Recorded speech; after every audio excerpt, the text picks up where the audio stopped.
1 2 1 2. Yes, yes, yes. It's Raphael Dawkins, Combat Radio. And we are live. I think. Let me check. Let me check.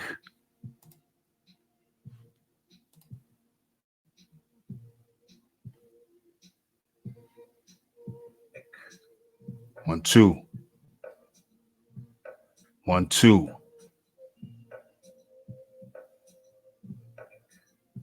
1 2. Yes. Okay. Confirmation has arrived. Confirmation has arrived. Let me turn up the volume on the music.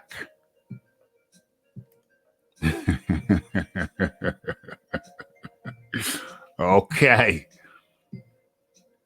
It's been hectic. It's been a hectic day. I thought bank holidays were supposed to be chilled. But it's been a busy one for me. Before I go into the chat, let me do a little something. Let me do a little something, then we shall proceed. But first things first. First thing is first.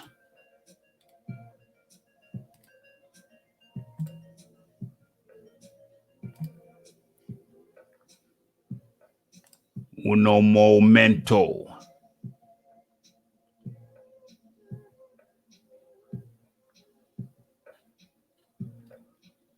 Let me see what's going on.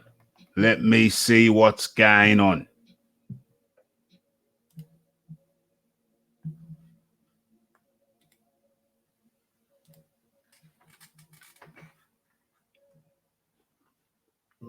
Okay, 1.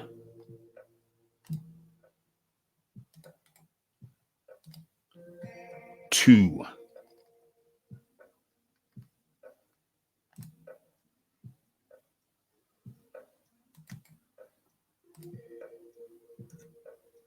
3.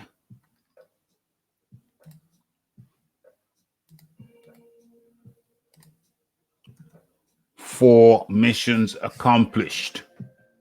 Okay, let me close that. Okay. Can you hear the music? Can you hear the music? That sounds strange in the cans. Very strange. That sounds better.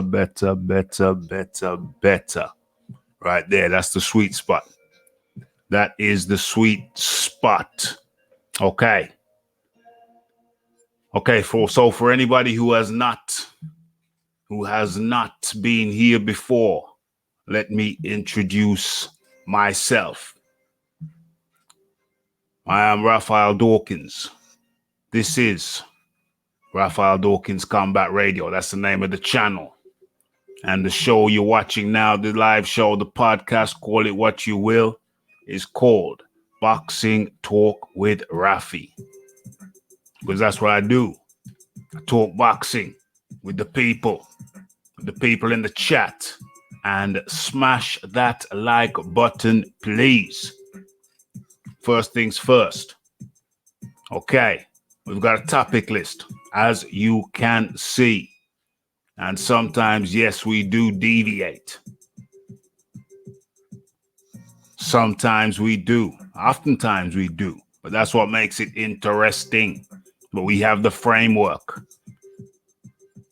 Music is fine. Levels are good. Says Red Gloved Militant. Okay. Right. First things first. Let's do the roll call. First things first. Actually, let me just check this message here. Okay, no problem. I received that private message. Okay, So let's do the roll call before we commence. Okay, so we have EJ Boxing Live. Big up EJ. Heinrich Schmitz. You've got it spot on, Raphael. Great channel. Much appreciation. Much appreciated. That's Heinrich Schmitz from Germany. Okay, get the smoke in the building. Bitcoin boxing. Diesels ain't the same anymore. I love diesel, but it's just it's not as cheap as it was back in the day. Pablo Diablo, Hall Monitor Extraordinaire. I've been thinking about that thing, Pablo. Seems like a good idea. I'll get back to you on that. Smash that like button. So you got ways of supporting the channel. You smash the like button. Those who have not yet subscribed can kindly smash the subscribe button or the bell icon, whatever you've got on your device. And then we have the newly acquired Twitter. Is that in the description box? Yes, it is. Matter of fact, I'm just going to go ahead and put it in also in the chat. I'm going to put that in the chat and wham. There you have it. Okay. We have, did I say Bitcoin boxing? Bitcoin boxing in the building. I was in Staines the other day. Reminded me of Ali G in the house. Damn. Toby Bartlett, Hall Monitor Extraordinaire. Okay. Red Gloved Militant. Another Hall Monitor Extraordinaire. They're all extraordinary in their own special way. And yes, we are live. Mr. T in the building. Can't hear the music. I'll turn that up a little bit in a little bit. Monique Thompson. Present and correct. What was that? I got a little message here.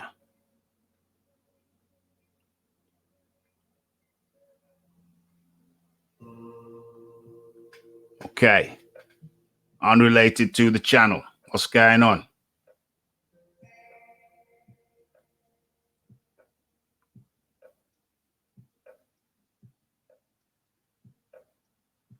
I don't know. I've checked that out later. Okay. I get it. James Sutherland in the building. Just about hear the music. Okay. Where are we? Cass. Where have you been, Cass? Where have you been? I've been looking for your donation. I can't see your name on the donation, Cass. What's going on? Tommy Temper in the building.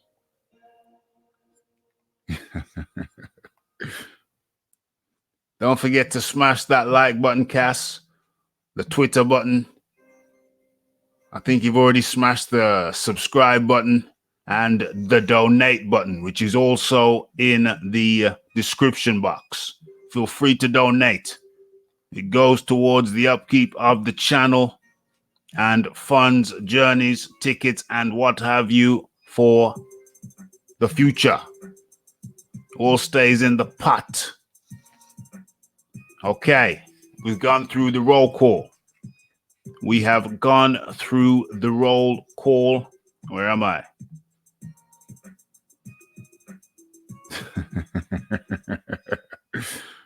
Toby Butler says, Kaz the Super Troll. It wouldn't be the same energy without our Super Troll. I prefer to call Kaz our celebrity troll. When I started this channel, and I saw Cass up in the building. I knew I'd made it. I knew I had made progress when I saw Kaz in the chat. I thought, yeah, that was a special moment. That was a special moment.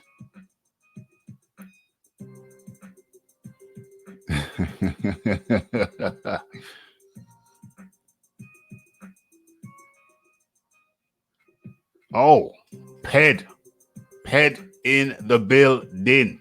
Almost missed you there, Ped. Okay, I think we've got to everybody. Okay.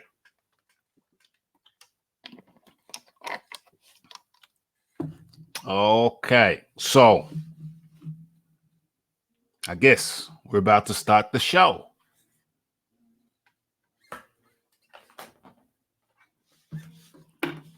Going into the topic list.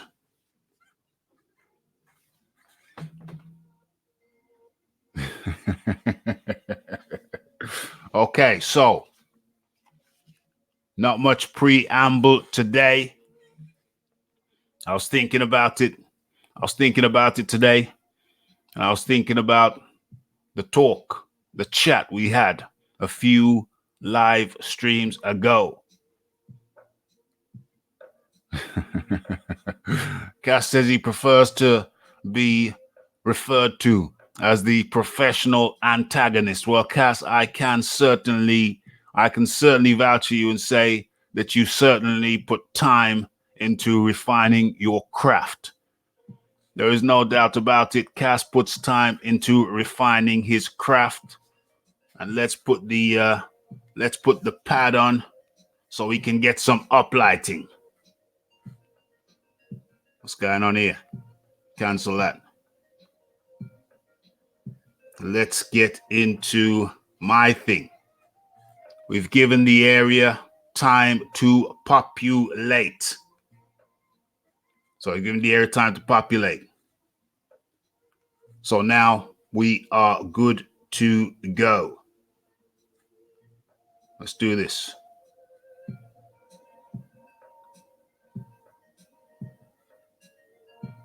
John Dealey says Kaz. He finds Kaz to be a very genial chap. John Dealey says Kaz. Let's kill that volume. Okay. So it's been a bank holiday over here in the UK. Everybody in the UK will know that. Our friends overseas may not. It has been an extraordinarily good weathered weekend. A good time had by my good self over my birthday weekend. Went to some different locations that I don't normally. James Sutherland, not in Scotland. Damn. I didn't even know he was from Scotland. We've got a lot of Scotsmen in this. We've got a lot of Scotsman supporters on Raphael Dawkins Combat Radio. High percentage. Yeah, it's been Costa del Brum.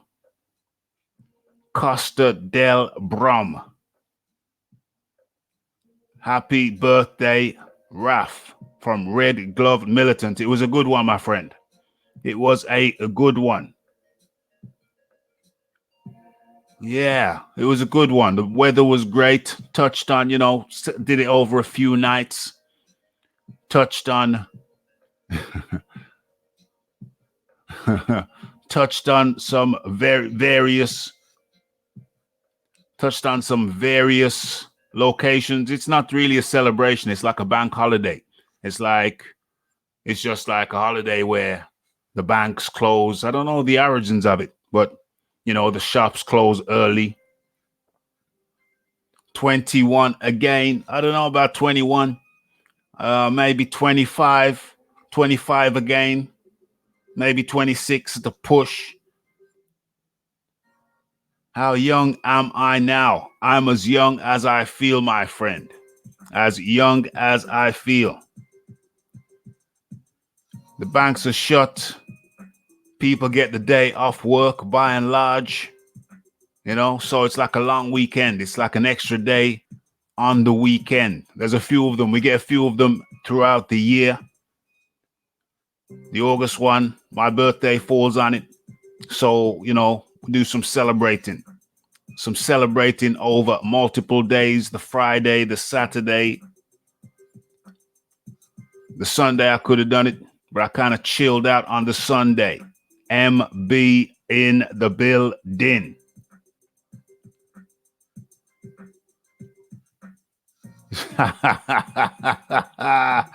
I'm just fine. I'm just fine. That's my age. Fine. Yeah, fine. Yeah. Anybody who wants to know the exact number, feel free to put the donation in the donation box. The donation box, the donation, the PayPal button is in the description box. If we get up to a decent tally, if we get up to a decent tally, then the revelation may be made. There may be a revelation. Shola Ibofin in the building. Yeah, okay. So I was just about to tell you that I was just about to share. So yeah, remember, if you want to know the number, then get the hit the donation button in the description box, and if we get up to a respectable number, then there may be a revelation at the end of the show. Can't say fairer than that.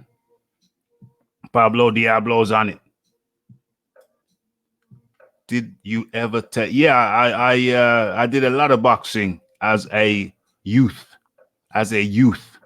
and then I got involved with kickbox. I've done a lot of different various martial arts, so that's why this is called Raphael Dawkins Combat Radio. I've been thinking of changing the radio to channel. I've been wondering, should I change it to Raphael Dawkins Combat Channel? Because I'm getting subscribers all the time who are saying, damn, I didn't know you had your own channel. They might respond to something I said on another channel and they tell me that, yeah, I knew you was around after TBV, but I didn't know you had a channel. So I don't know. I'm thinking about changing the name to Raphael Dawkins Combat Channel. Or Combat Club. But club, that's still ambiguous. But if I put the channel on the end instead of the radio, would that not make it clearer? I'm toying with the idea. Radio keeps the old school feel. I want to keep radio. Combat sports. Yeah, but would that clearly denote that it was a channel? Would it clearly scream channel? There's a lot of people that don't know that Raphael Dawkins got his own channel. Even if they see me posting somewhere else, they still don't realize I like channel. You see, Monique likes channel. John Dealey likes the old school feel of radio, as do I. Toby Bartlett says, if it ain't broke, don't fix it. I am in a quandary. I have all of those thoughts. I like channel. I like radio. It's the combat radio. People love radio. I love radio. It's unusual. It's old school. There's another combat radio channel out there, but my view on it, I was always going to have Combati in the name. It was going to be Combati for Brazilian, because I did Brazilian Jiu-Jitsu for a long time. I was immersed in that. So it's going to be Combati, you know, with a little kind of apostrophe over the E, but then on English keyboards. Yeah, but on English keyboards, they don't have that little apostrophe over the E. It was going to be combat with an E at the end, Combati.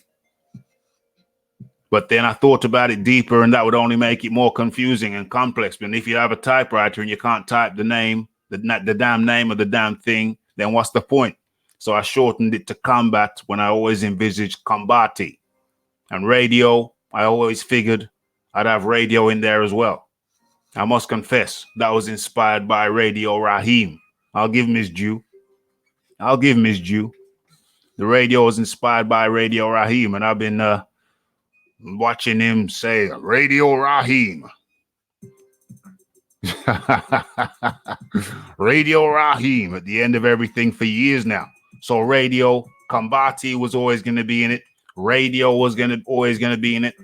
Combati, Radio, last the you end up as Combat Radio. That's how the name came about. And obviously my first two names, you know, there's another Combat Radio out there who might think that I kind of stepped on their toes.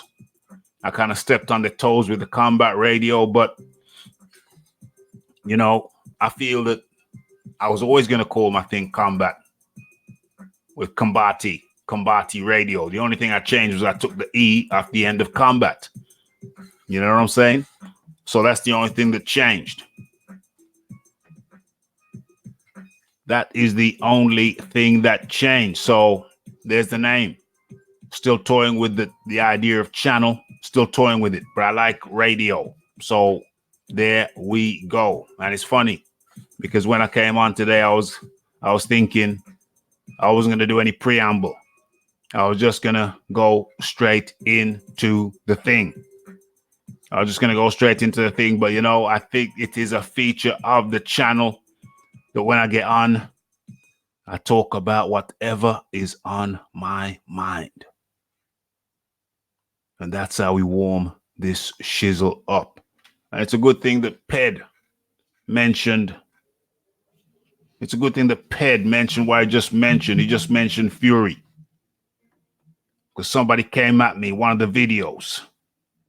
Somebody came at me, one of the videos about Fury. The Fury guy. Fury guy came at me. And I forgot to put him on the topic list. He might be in here tonight. Told him to come visit us. Come visit us tonight. So Fury goes on the topic list. I may have forgotten.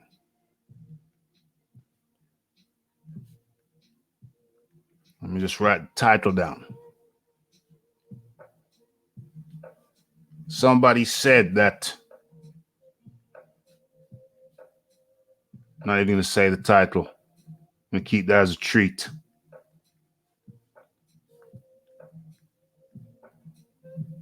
Okay. Red Glove Militant. Raphael Dawkins Combat Radio and channel, which is on YouTube. That could be the new name. Leaves no question. Too long. It's too long, though. It's too long. It's a long thing. It's too long. It's just a tad too long. It's a long thing. Raphael Dawkins Combat Radio, Raphael Dawkins Combat Radio, Combat Channel. I've got an idea, which I'm not going to share at the moment. I've got an idea which solves the problem. I've got an idea. It's all good. It's all good. The problem has mostly been resolved. Okay. Thank you for those thoughts. But now, yeah, as I was saying, that's funny. Like I was saying, I thought tonight we're just going to go straight into it. We're just going to jump straight into the topic sheet. But I don't know. I think that's one of the things that separates this channel from pretty much the other channels. I just talk about what's on my mind. Yeah, and that's a good thing. That's a good thing. You don't want homogenization. You want individuality. Combat media. Yeah. Yeah, but I don't like it, though. I don't like it. But it does do the job. It does explain what's going on, but I don't like it, though. Yes, I did the same. Had to unsub. What are you talking about? What are you talking about, MB? Had to unsub from what? Certainly not Raphael Dawkins Combat Radio. Surely not. What did you have to unsub from? Yeah, I hear you. I hear you, Red MB. If he gets back and I remember, I'll let you know.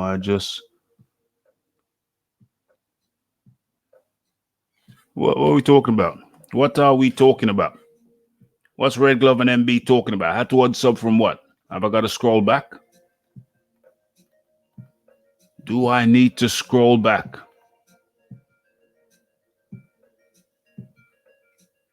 John Dealey says Fury fights back-to-back killers like Schwartz and Wallin.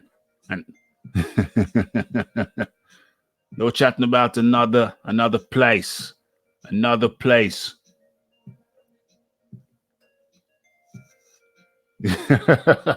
No, it's a good name. I just don't like it.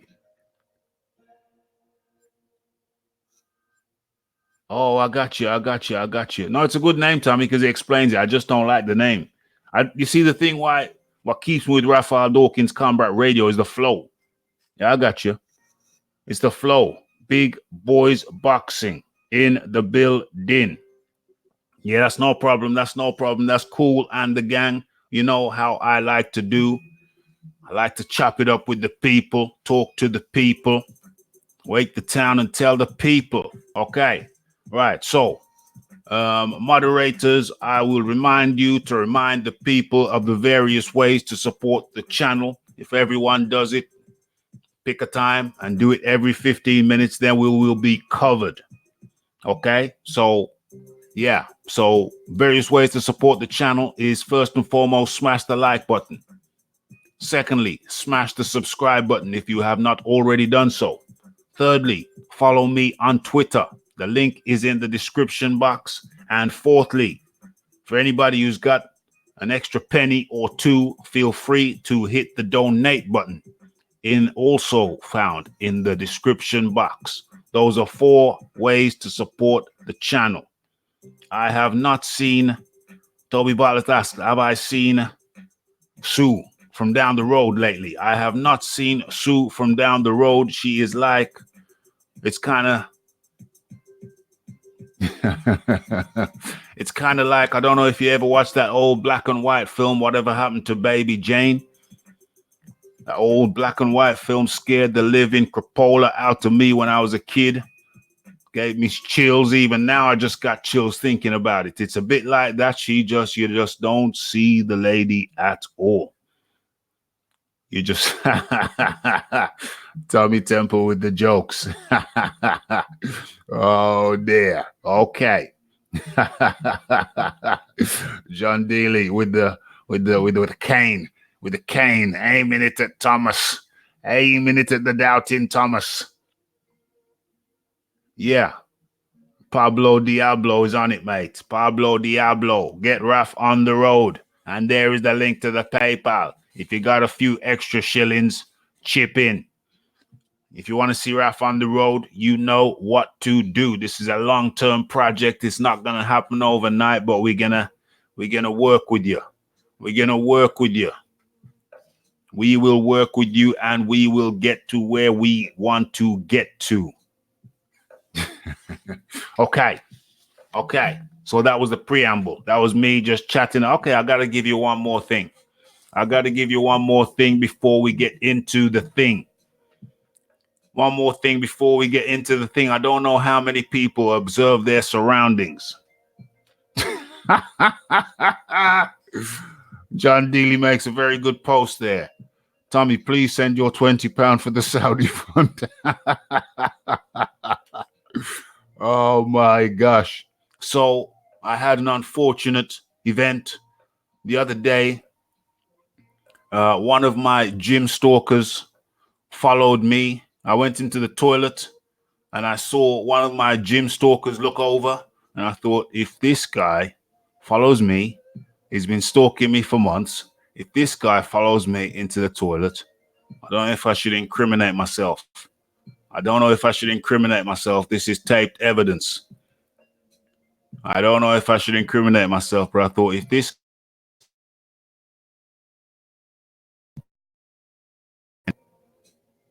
I may have to bang him out. I'm not a violent man.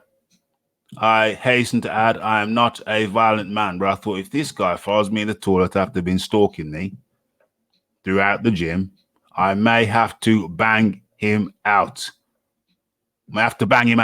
So,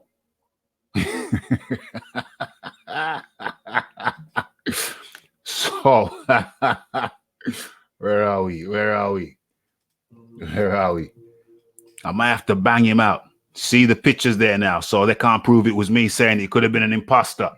It could have been someone who it isn't necessarily me who's speaking. Yeah, so I'm covered. So I thought, if this guy follows me, this gym stalker, just one of them, if he follows me into the toilet, I may have to bang him out. So what happens?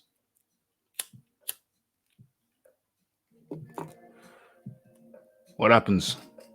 I heard the door squeak, the changing room door squeak. Squeak. I thought, if this mother turns up, if MB says, what the hell's he stalking you for? Well, it's a situation where in gyms, it's just the reality of gyms. In gyms, certain people get fixated on you.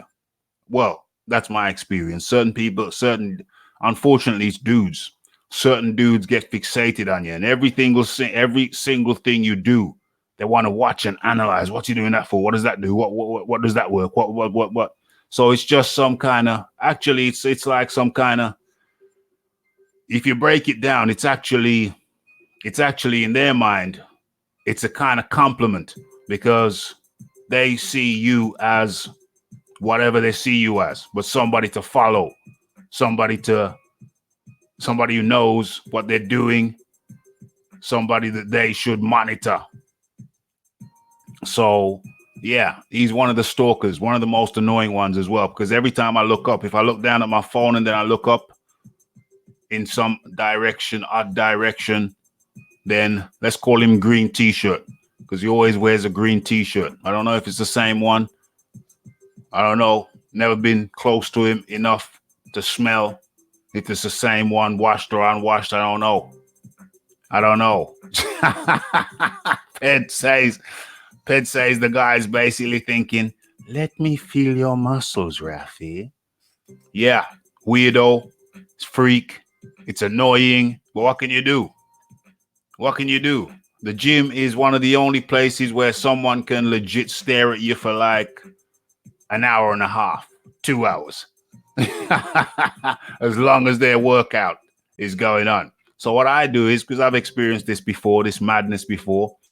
So what I do is I'm working out, and fortunately I'm training people, and fortunately I have a style where I move from location to location. I never stay in one spot too long. And to be honest, I think it came about as a result of gym stalkers. So we bang out what we're doing in one location. The gym stalker approaches inevitably, and then boom, we're out to that location, to the other side of the gym, other area. I've developed that technique over the years. So anyway, I hear the changing room doors go. I said, if it's him, he's getting banged out. So had my tinkle, did my tinkle, sprinkled the porcelain. Yeah, and I heard somebody go into a cubicle. Okay, fine. Wash my hands. But by the time they went into the cubicle and grabbed some paper and got out of there. Got out of there? Did he get out of there? No, it's still there. Washed my hands, dried my hands after my tinkle, after my sprinkle, and then he was in the changing area. I just walked past, went out. He stayed in there for another minute or two, and then came out. I thought, mate, I'm glad you did not come beside me. I'm glad you did not come beside me, or else Raphie might have had to, go back to some old school ways. And the Raphie's too mature for them kind of childish ways. But I swear, I'd had it up to my last nerve with green t-shirt. Had it up to my last nerve.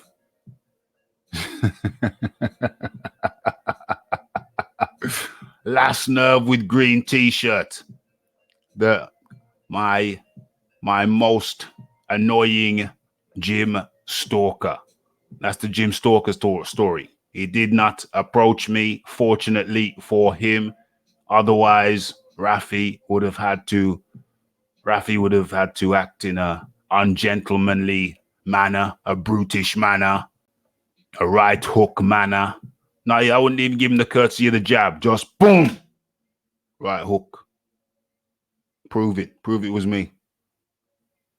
Prove it was me. He probably fell. He fell.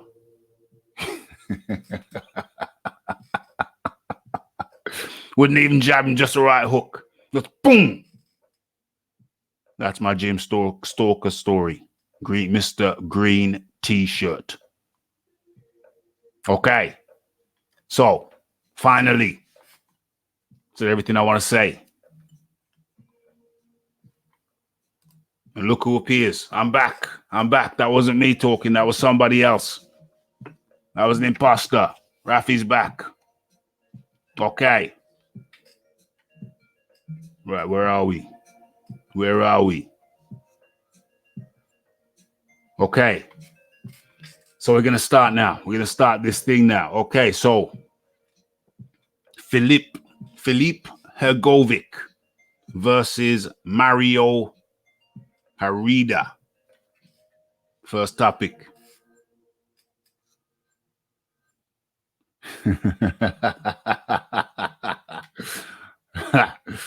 John Daly says, is this why you advise Campbell to break the rules today, Raphie? A bit of pent-up gym rage. I tell you what, I can't lie. It's so irritating when... Listen, I got so many gym stories, it's ridiculous. I've got so many Jim Stalker stories that it's ridiculous. I could reel off one after the other, after the other, after the other. I'm not going to give you another one today. Remind me to give you the story of what would I term him as?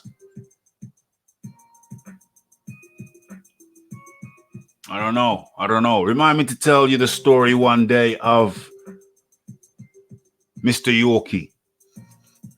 Mr. Yorkie. Remind me to tell you the story of Mr. Yorkie.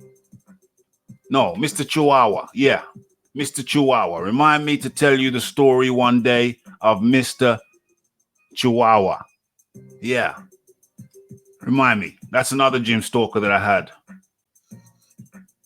Highly annoying. But anyway, yeah. So, Filip Hrgovic versus Mario Yarde. Mario Yarde. Okay. I have company. And it's Mr. Big Boys Boxing. Okay. So, Big Boys Boxing, come in when you are ready and situated. Let me adjust. Oh, okay. Good to go, man. Yo, you're good to go. You ready? He's ready. He's a pro. He's ready. Okay, so Big Boys Boxing. Everybody welcome Big Boys Boxing by smashing the like button if you have not done so already. Okay, so he's situated. Good timing. So, Filip Hrgovic versus Mario Yarde. That is the first fight that we're going to look at. That's the first fight. These guys in the chat are hilarious. That's the first fight we're going to look at. Let me just switch over to YouTube, see what's going over in YouTube land. I'm in a different window. Yeah, everything looks present and correct over there. I'm going to go back to my Streamlabs window. Yeah, okay. So, okay, I watched that fight. And I had that's interesting. I saw some interesting things, Big Boys Boxing. I saw some interesting things. You tell me what you saw in a second, but I'll tell you what I saw. I saw Filip Hrgovic, being right-hand happy. He was extremely right-hand happy, going right hand. I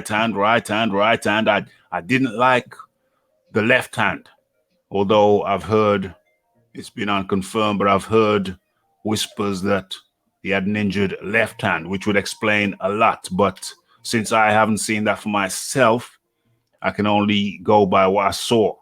I didn't really see much of a jab. Didn't see much. I wanted to see a double jab. I want to see some nice footwork. I wanted to see him, because Hrgovic was so many levels above this guy. What's his name? Mario Yarde. Herida, because he was Heredia, Mario Heredia, because he was so many levels above him. I wanted to see Hergovic, the Olympic bronze medal. I want to see him, use some styles. I want to see him use some feints. I want to see a double jab every now and then. I want to see a little bit of footwork, I want to see a little bit of jinking, but what I saw was the right hook, or was it the uppercut? It was an uppercut, right hook combo. Right uppercut, right hook. That was nice. And I saw a lot of looping right hands. And so I wasn't particularly pleased by the display. Of course, he got the job done. He did what he was supposed to do. He got him out of there in 3. But I was left kind of thinking, unsatisfied. What say you, Big Boys Boxing? Yeah, he looked a bit out of sorts. I'm kind of wondering whether he had an injury myself. He seemed to be, like you say, right hand happy and head hunting more than usual. Yeah, maybe he was trying to make a statement, or he was over investing in power shots. I'm not sure.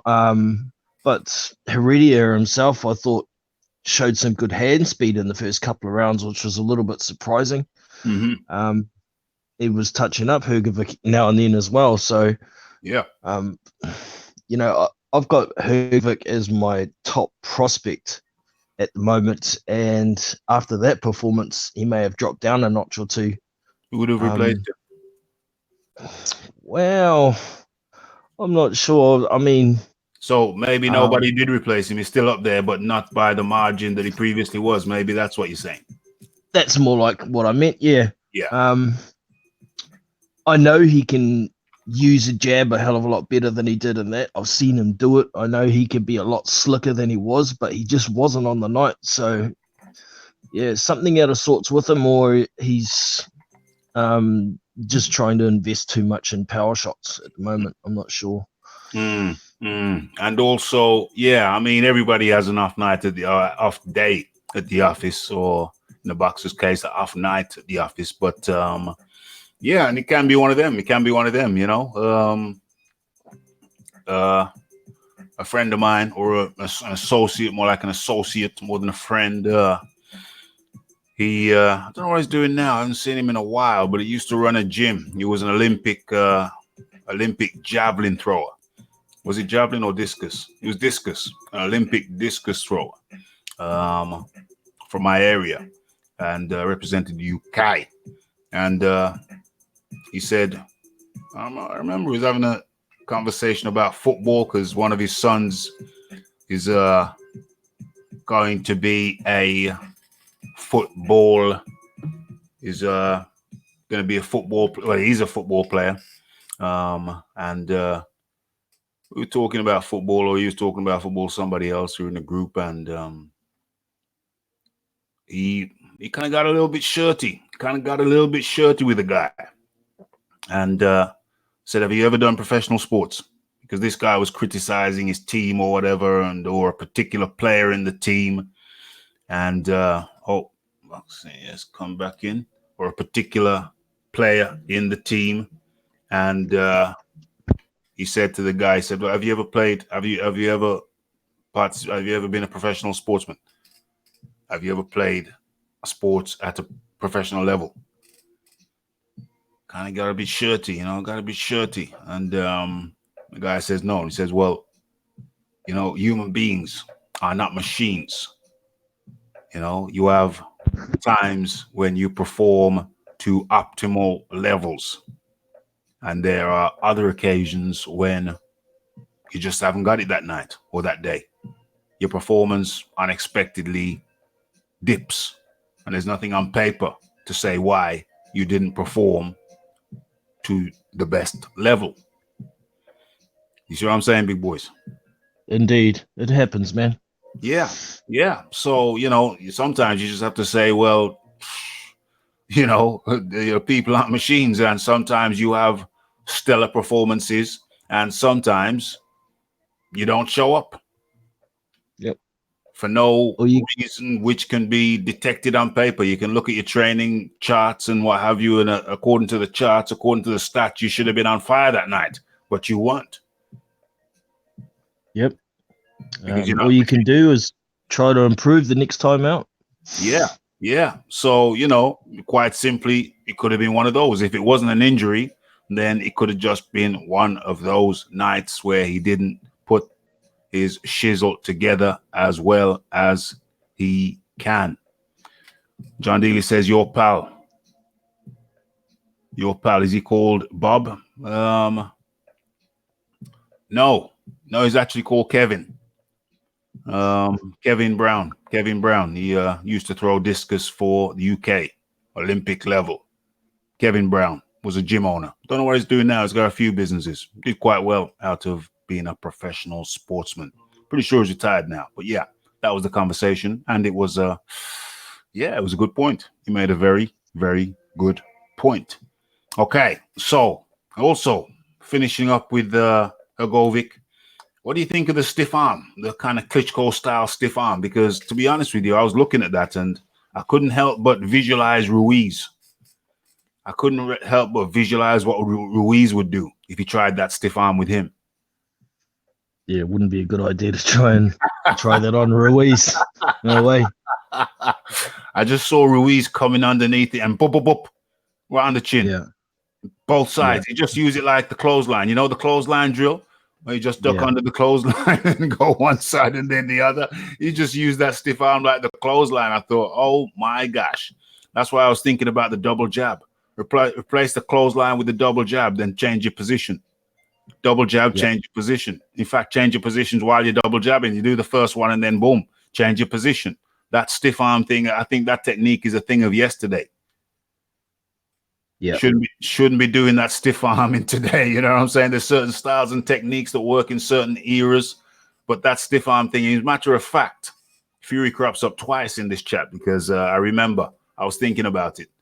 I don't know if I said it in the video that I made, but I was thinking about that stiff arm thing was what was part of Vladimir's Klitschko's undoing against Wilder. I mean, Wilder against Fury. Yeah, because while you're doing that stiff arm, that's just like a clothesline drill for any boxer who.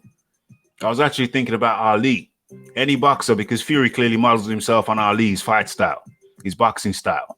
You know, moving, jinking. You know, bop bop, get out of there. Bop bop, get out of there. I think he admits it, does he not? Ali, shades of Ali. So yeah, that stiff arm thing is just for a boxer. For an actual boxer, that's just like manna from heaven. You know, you put the stiff arm out, you're just going to come under that bap bap one side, bap bap the other side. And that stiff arm was part of Klitschko's undoing. I mean, there's pictures I could pull up. There's pictures of him just with his arms out and Fury just getting off a punch or two. While he's just leaves you open. Yeah, leaves you open. Instead of boxing, you're doing the stiff arm. Bop bop. Yeah. I don't like that stiff arm thing, man. That stiff arm should be abolished. Hrgovic needs to forget about the stiff arm.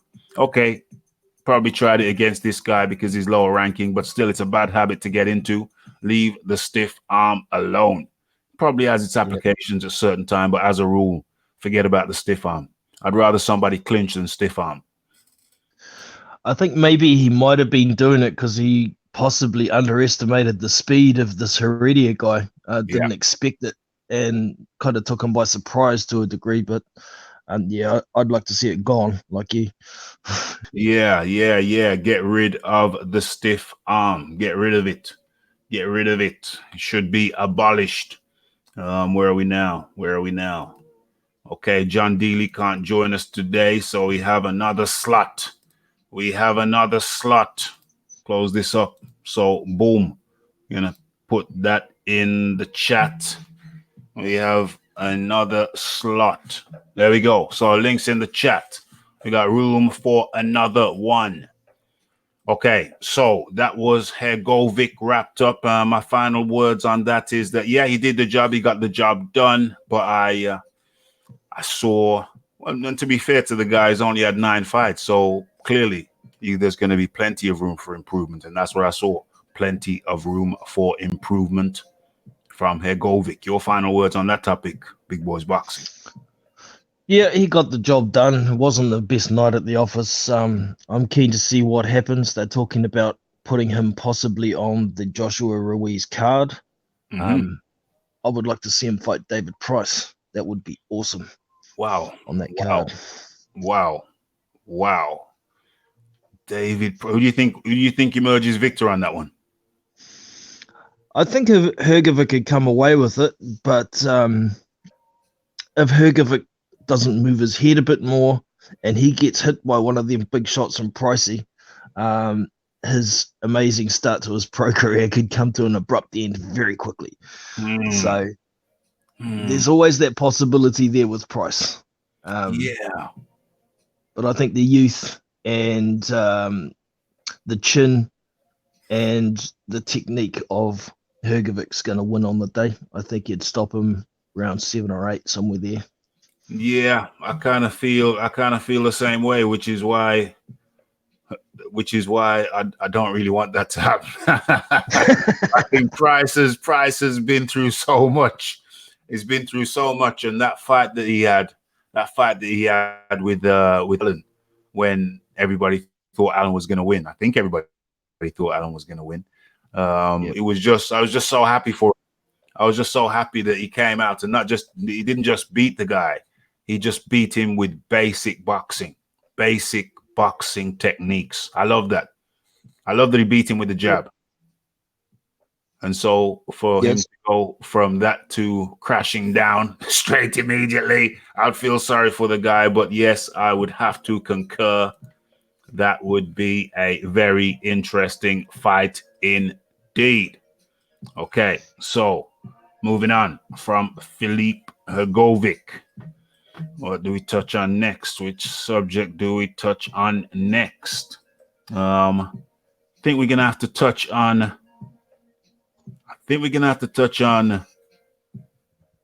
Fury.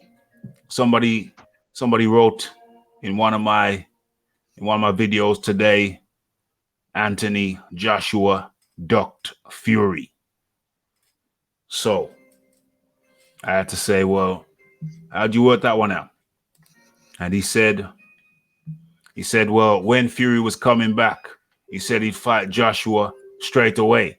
And Joshua said, no, go and get fit first. So in that person's mind, that statement from Joshua meant that he was ducking Fury. Your initial thoughts on that, Big Boys Boxing? Well, those comments from Anthony Joshua was long before Tyson had his first comeback fight, wasn't it? So I thought so. At that stage, he was around 400 pounds. So, I can understand Joshua's comments for sure about get fit and we can talk about it. But from what I understand, once Fury was fit, there was no approach from Tyson Fury. And even when he was offered a 40% cut for a fight against Joshua, he still wasn't interested. So who ducked who?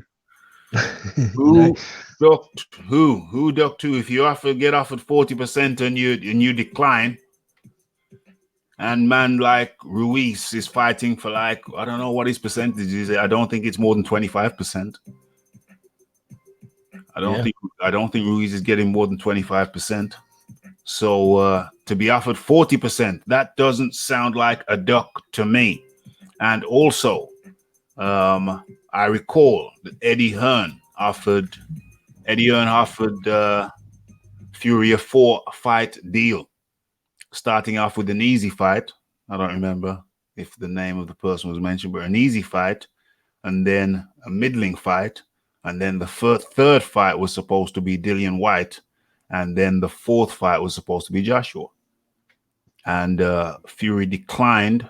Eddie Hearn said that Fury just wanted easy fights, 3 easy fights or something of that nature. And so they couldn't get the deal done. And then Fury went and signed with Frank Warren.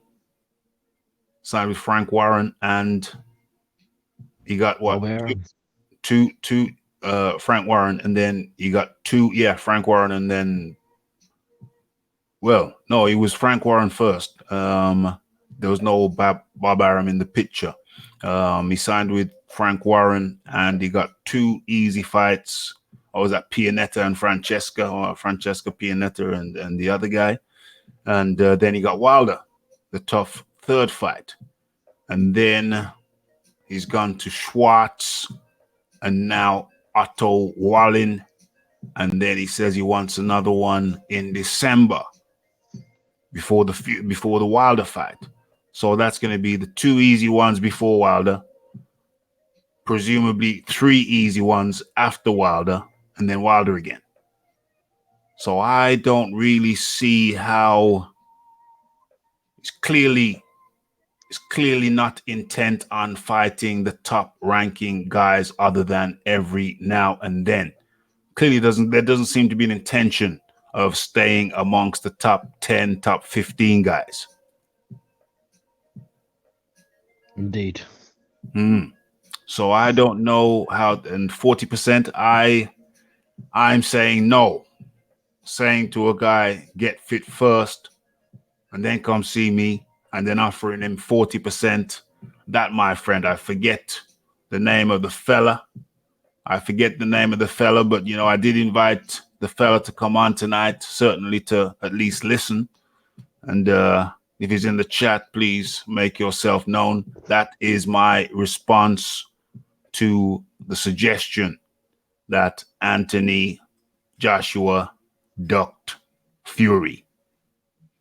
My opinion to that, and my statement to that, is for the aforementioned reasons, no. I do not agree, my friend. I do not agree. Who's this red-gloved militant in the building? Okay, let's add Red Glove Militant. Red Glove Militant, how do you do, sir? I'm doing pretty good, Raph. How you doing this evening? I'm doing very, very well indeed. It's been a while. Feels like a while since it's been a while since a Monday. It's been 7 days precisely since the Monday. So I was looking forward to the Monday show to start the week off right. So did you see the recapping going back to the Filip Hrgovic fight? I was listening and I was doing laundry, but I was listening in. You was listening to it. Do you have any words on that fight? Any observations which you care to share? I don't. I haven't had a chance to watch it yet, just because I've been a little bit busy. But I haven't had a chance to watch that fight yet. No, I'll probably watch it tomorrow. Yeah, no problem. Life comes first. Life comes first. Absolutely. And your views that from the gentleman that Joshua ducked Fury. Yeah, I think. I mean, I could be wrong in saying this, but I think this individual is the type of person that if Anthony Joshua tried to fight him before he was fit, they just wouldn't give him credit anyways. For real. It's one of those things. He's darned if he does, and he's darned if he doesn't. Whatever he does, they're going to twist it in a way where it's he ducked him. You know, and that's just the way that I feel about it. Like I said, I could be wrong. I'm always open to that possibility, but from what I heard you say, that's my take. It sounds like, you know, he's telling him to get fit first. Okay, so what if he tried to fight him when he's 400 pounds and out of shape? You know, then what are you gonna say? Yeah, I think reasonable minded. Telling a person who's been on the couch for 2.5 years to get fit first is not a duck. I quite frankly find that suggestion, and then furthermore offering him 40% when the average of his competitors seems to be around in between the 25% to the 33% mark, offering him 40%. My friend, whatever your name is, sorry, I've forgotten. That, my friend, is not a duck. Okay. So I think that's a unanimous decision on the part of the panel. And moving on to the next topic. Let me decide.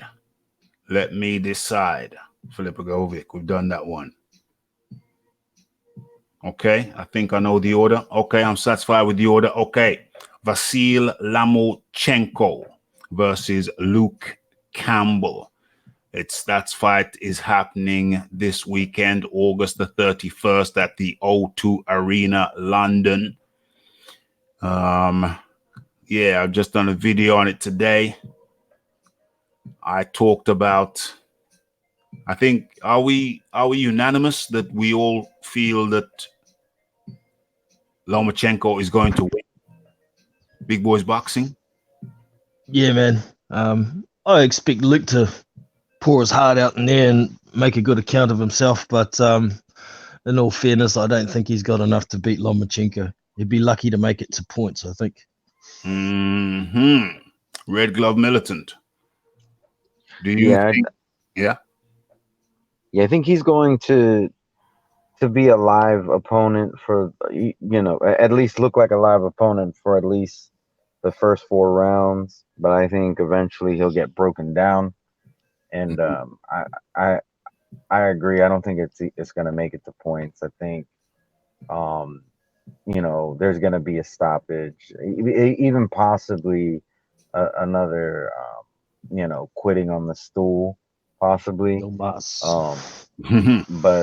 at the very least, I think the ref is at least going to stop the fight at some point. And so onto my next question, same topic. How do you think? I'll give my take on it. How do you think that Luke Campbell could stand a chance of winning? And I'll give you my breakdown, my assessment. I think that Luke Campbell, the only way I can see Luke Campbell having a chance of winning is to fight in what in MMA they call dirty boxing. Luke Campbell has to use every trick in the book, in my mind. To stand a chance of winning, he has to use every trick in the book. He has to grab him. He has to hold on the blind side. I hope the British Board of Boxing Control are not listening to this, but he has to hold on the referee's blind side. He has to grab that arm, and he has to come up with hooks on the referee side. He has to push him against, easier said than done. He has to push him against the ropes. He has to, whilst on the ropes, he has to get some hooks off. He has to grab him behind the head and get some hooks in. He has to pull his head down and get some uppercuts in. That is the only way. That's what in MMA's terms is called dirty boxing. It's going to the edge of the rules, bending the rules in your favor. He has to grab the back of the head, although that's highly unlikely. The old Ali move, grab the back of the head and boom, boom, get a couple in. He has to, what was the article that I read? Do I have it? Do I still have it? From the only guy who beat Lomachenko. Where are we? Orlando Solido. Solido. I read an article by Solido today, and he said that for Luke to stand a chance, he has to fight him rough.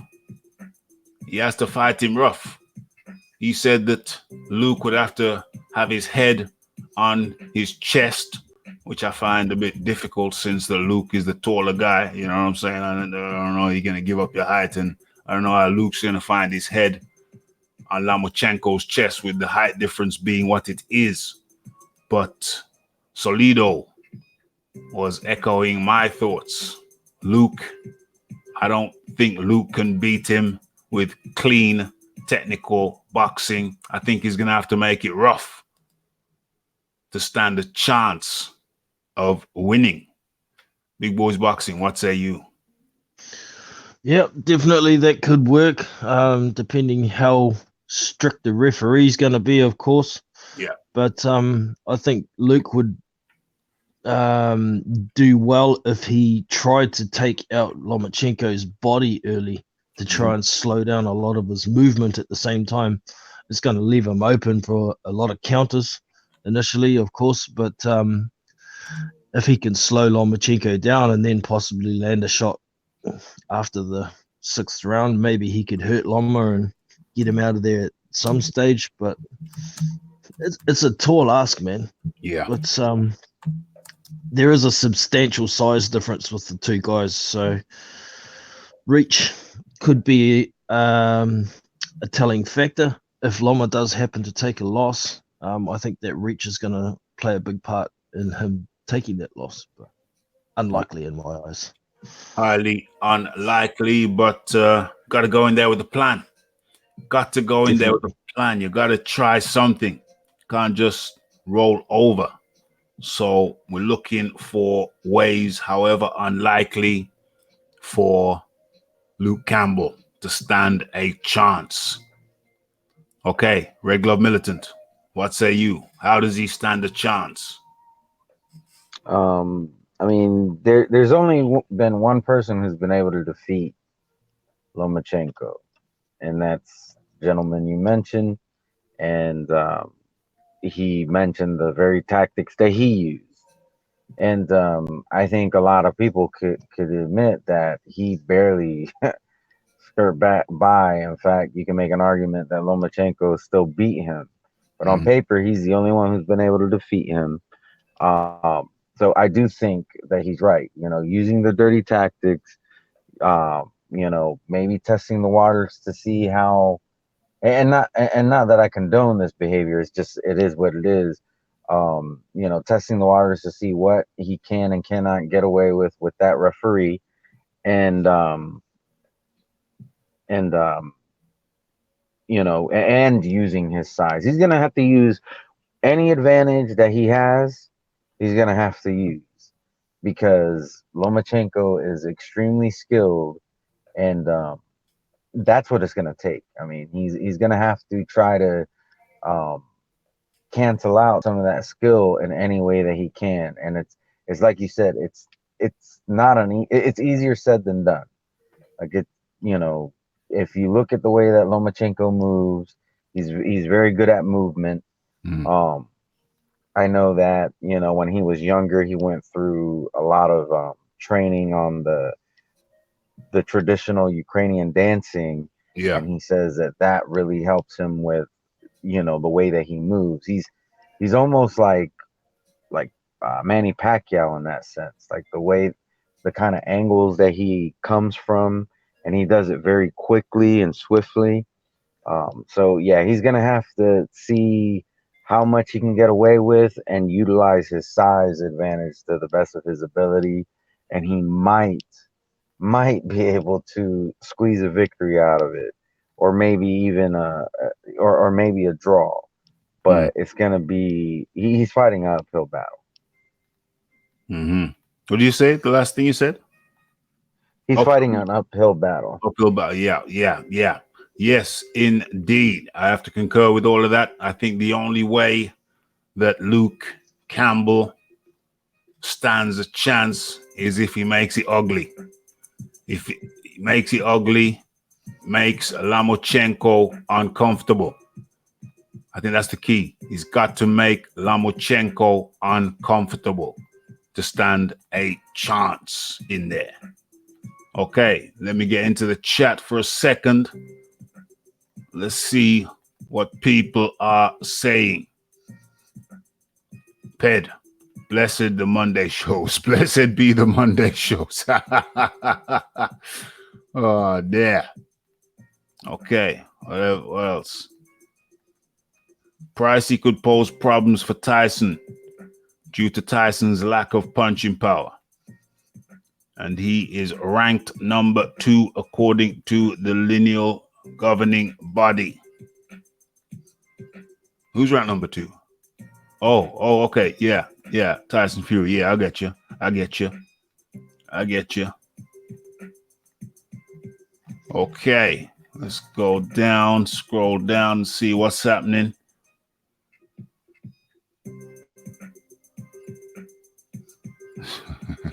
I don't know about that comment about Tyson's lack of punching power. I believe he does have power. He just doesn't put it on every shot like a lot of heavyweights do. So I think people do underestimate how much power Tyson actually has. He's a big man. He is a big man. But I think he can generate power.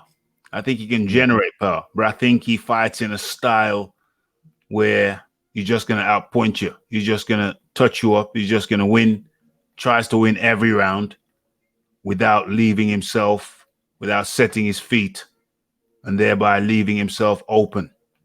I think that's that's it. Yeah. Try power punching while your feet are moving. See how hard you can hit. You know? Yeah.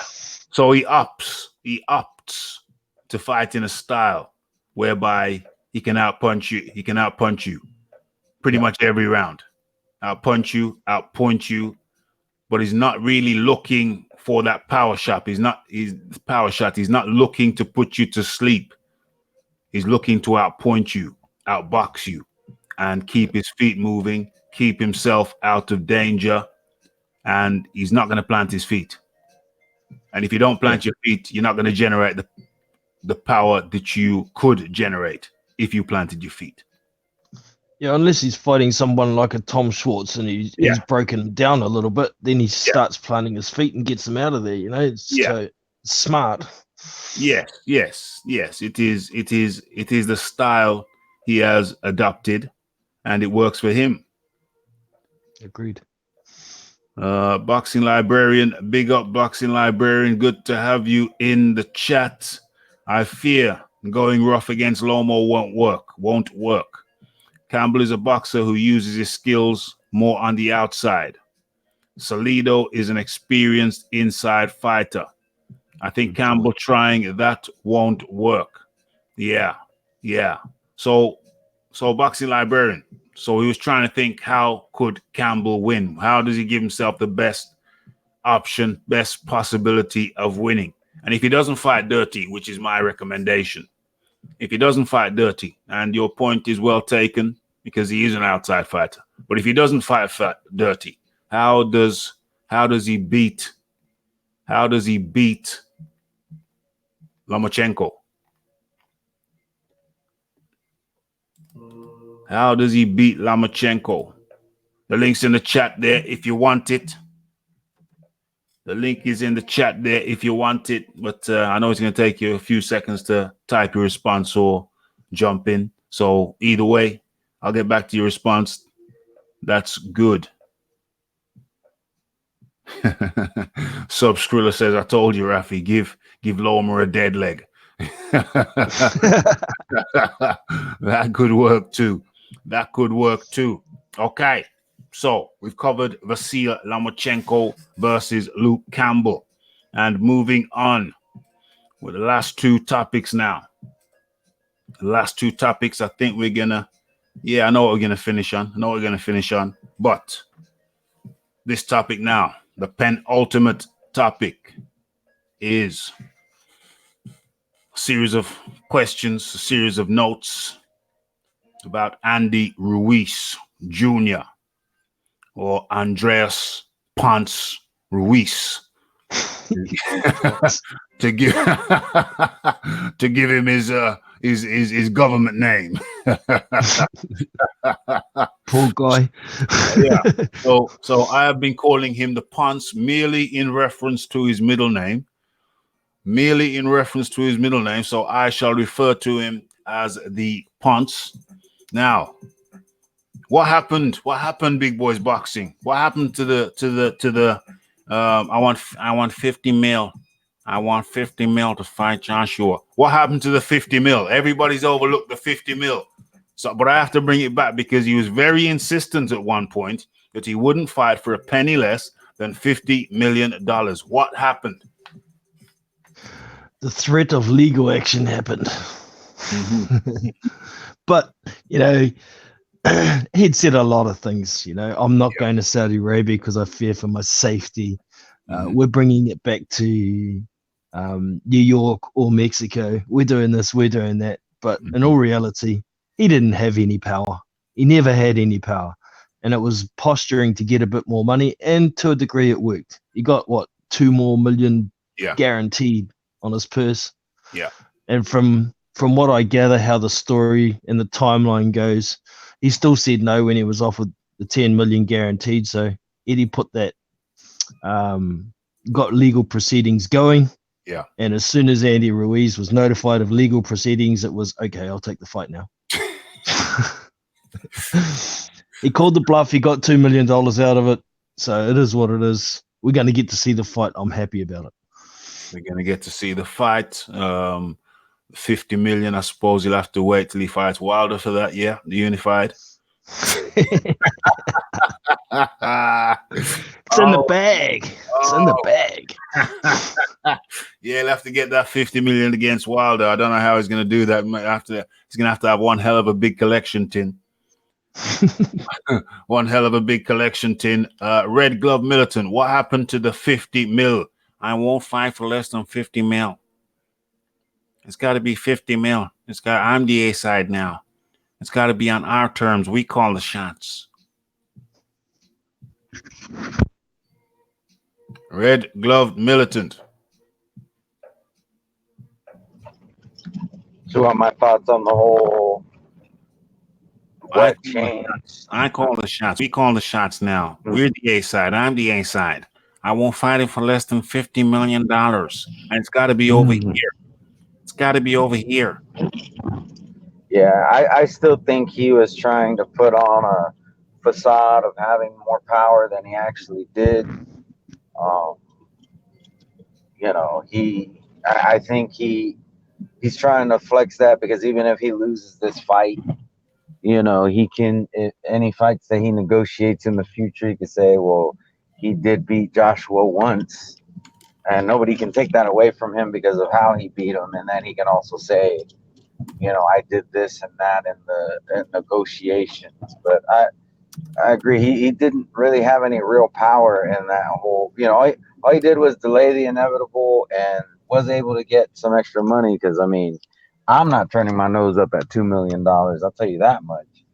But, you know, so I mean, if wasn't it Anthony Joshua? He says you're worth what you can negotiate. Yeah. Well, negotiate. Yeah. Apparently, Ruiz was able to negotiate himself another $2 million, so he's worth at least that much more. So you know, I'm happy for him. He was able to get more money. Now he has to prove that he can do it again. But yeah, I think it also looks bad because he made such a big deal about the fight being in Saudi Arabia, saying that he needed protection and all this, but the fight is still happening in Saudi Arabia. Yeah. Seems he feels safer with the extra $2 million. I guess so. Yeah, that $2 million has given him that cloak of protection. He's got the cloak of protection with the 2 million. Maybe that's how much a cloak of protection costs. Maybe a cloak of protection costs $2 million, and that's all it took. You know what I'm saying? Raph, give me a second. I'm gonna check on Amazon. Let me see if that's the going rate for a cloak of protection. Yeah, I checked on eBay earlier on and they sold out. But you know, I was trying to get an accurate price of the cloak of protection. But apparently it's approximately $2 million. $2 million cloak of protection.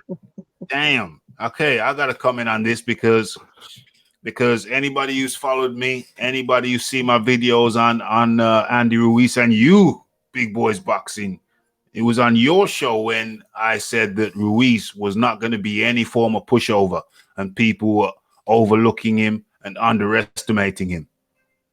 Yep. So I was singing his praises from the beginning. I was requesting, I was pushing for him to be the guy. You know what I'm saying? I didn't think he'd go and mess the whole thing up. I didn't think he was gonna go and win, but you know, I knew I knew he was gonna be no pushover. I knew he was gonna be no pushover, and I said he's gonna touch Anthony Joshua up. Said he was going to touch him up, and that he did. A bit better than I thought he would, but that he did. That's exactly what happened. He touched him up. Okay, so I feel glad that he didn't get his way. I feel glad that he didn't just blow through the contract. Like you said yourself, Jano, that would set a bad precedent for the old contract to just get ripped up and, you know, a new one set in place. I said at the time, I said a couple of weeks ago, was it last week or the week before? Yeah, chuck him a couple million. Give him 2 big brown paper bags with $1 million in each. And that's exactly what happened. They chucked him 2 extra million. I'm kind of cool with that. I can live with that. But the bigger thing is, Heinrich Smith says, I wish Raphael was my uncle. Okay. Well, chuck some money in the donation box so we can work something out. I can give you some legal. I can adopt you as my nephew. You can be my legal nephew if the price is right, Heinrich. So, yeah, the contract didn't get torn up. There was a modification. It was modified. They chucked him an extra couple of mil to shut up his hollering, his screaming, and his wailing, and his stomping in the sand pit. I can live with that. But I think it was very important for boxing as a whole to see that a contract is a contract. You sign something, you have to abide by it. And it was interesting to me because I've been lobbying for Eddie Hearn to take just go straight to court. Go to court. You've got a contract, and it's a good contract. You work with top legal people. I find it difficult to believe that your contract is not airtight. You've been in the business now. Your dad, then you've been in the business for a combined 30 years, must be minimum 25. I find it difficult to believe that the contract was not airtight. And so it came to pass. That after Andy Ruiz wept and hollered and stomped and made false claims and allegations, I'm the A side, I'm the this, 50 million. I find it pleasing that it came to pass that no, you will honor the contract. You will honor the contract. Yeah, we'll chuck you a cherry on top, which I think he could have negotiated behind the scenes. I think he could have gone to Eddie and said, yo, Eddie, out of the media, Eddie, can you work something out? You know, we're going to Cardiff now. Can we work something out? I think he would have got 2 million that way without all this histrionics in the media and in the press. And now, to me, he makes himself look like a fool and a ponce. He makes himself look like that which he was named. He looks like a ponce trying to beg and scrape and sponge and make false claims and allegations. And now, where are we now? You got the court papers one day and you signed the contract the next day. You said you were the big man on campus, but no, you were not the big man on campus. You signed a contract, and you, with a threat of court, made you concede and admit that the contract was legally binding and you have to abide by it. Big boy, Boxing Librarian says, yeah, I agree with you and Big Boys. Raphie, a bad example, letting him violate the contract. They would all start doing it. Absolutely. They would all start doing it to let him get away with it. I guess, though, from Ruiz's point of view, since prior to beating Anthony Joshua, he didn't have much of a profile. All this hooting and hollering in the media has probably brought a lot more attention to him. Yeah. So it could possibly make the fight bigger in the States. Besides the fact he's made himself look like a bit of a fool, but people forget about that shit pretty quickly, I guess. Yeah. I suppose so. He has made himself look like a fool in the media, on the one hand. On the other hand, his profile has gone through the roof. I mean, he had a few thousand Instagram followers and what have you, and now it's like hundreds of thousands, So That's worked for him. And of course, just being a Mexican heavyweight champion was going to work for him. So I don't begrudge him. I don't begrudge him his high profile. He's been working in the shadows. I have been a fan of his skills and talents for ever since I saw him fight against Parker. He came on my radar, and I've respected his skills in the boxing ring. I don't respect the way he has conducted himself after the win. He looks like a two-faced snake. Mm-hmm. Looks like a two-faced snake now, you know. And we have lost red-gloved militant, but never mind. Never mind. He may jump back in. Let's have a quick look at the chat before we press on. Bomb Squad thought he was in Manchester the other day, but he was in a little town west of Yorkshire where nothing ever happens. Ruiz's behavior will increase the UK pay-per-view. I think Ruiz's behavior will increase the pay-per-view for sure. It has increased the interest, the saga, the drama, the saga. It's got more column inches than it would have got already. But to be honest, it was going to be a massive fight anyway. But I don't think Ruiz's histrionics and his prima donna ways have done anything to hurt the popularity of the fight. It will only increase it. It will only increase what was going to be a high demand fight anyway. The one thing I can say I'm not happy about with Ruiz's behavior is it stopped it from being in the UK. Ruiz's behavior stopped the fight from being in UK. Basically, he denied UK fans from watching a fight which was scheduled to be in the UK. You know, so that I'm not happy about at all. But still, the fight's going to happen, and that's the main thing. That's the overriding thing. Smash that like button, says Toby Bartlett, the like button, the subscribe button, and follow me on Twitter. Okay, so yeah, this smoke says massive in the UK. What's the time difference? There's only a 2-hour time difference from Saudi Arabia and the UK, apparently. So apparently we'll be getting the fight. Correct me if I'm wrong, people in the chat, but apparently we're getting the fight something like 8 p.m., 9 p.m. Correct me if I'm wrong. That sounds about right. Your pay-per-views are usually about 10:30 at night for the main event, is it? Normal UK pay-per-views, yeah. Yeah. If it's in America, then it's 4 a.m. Yeah.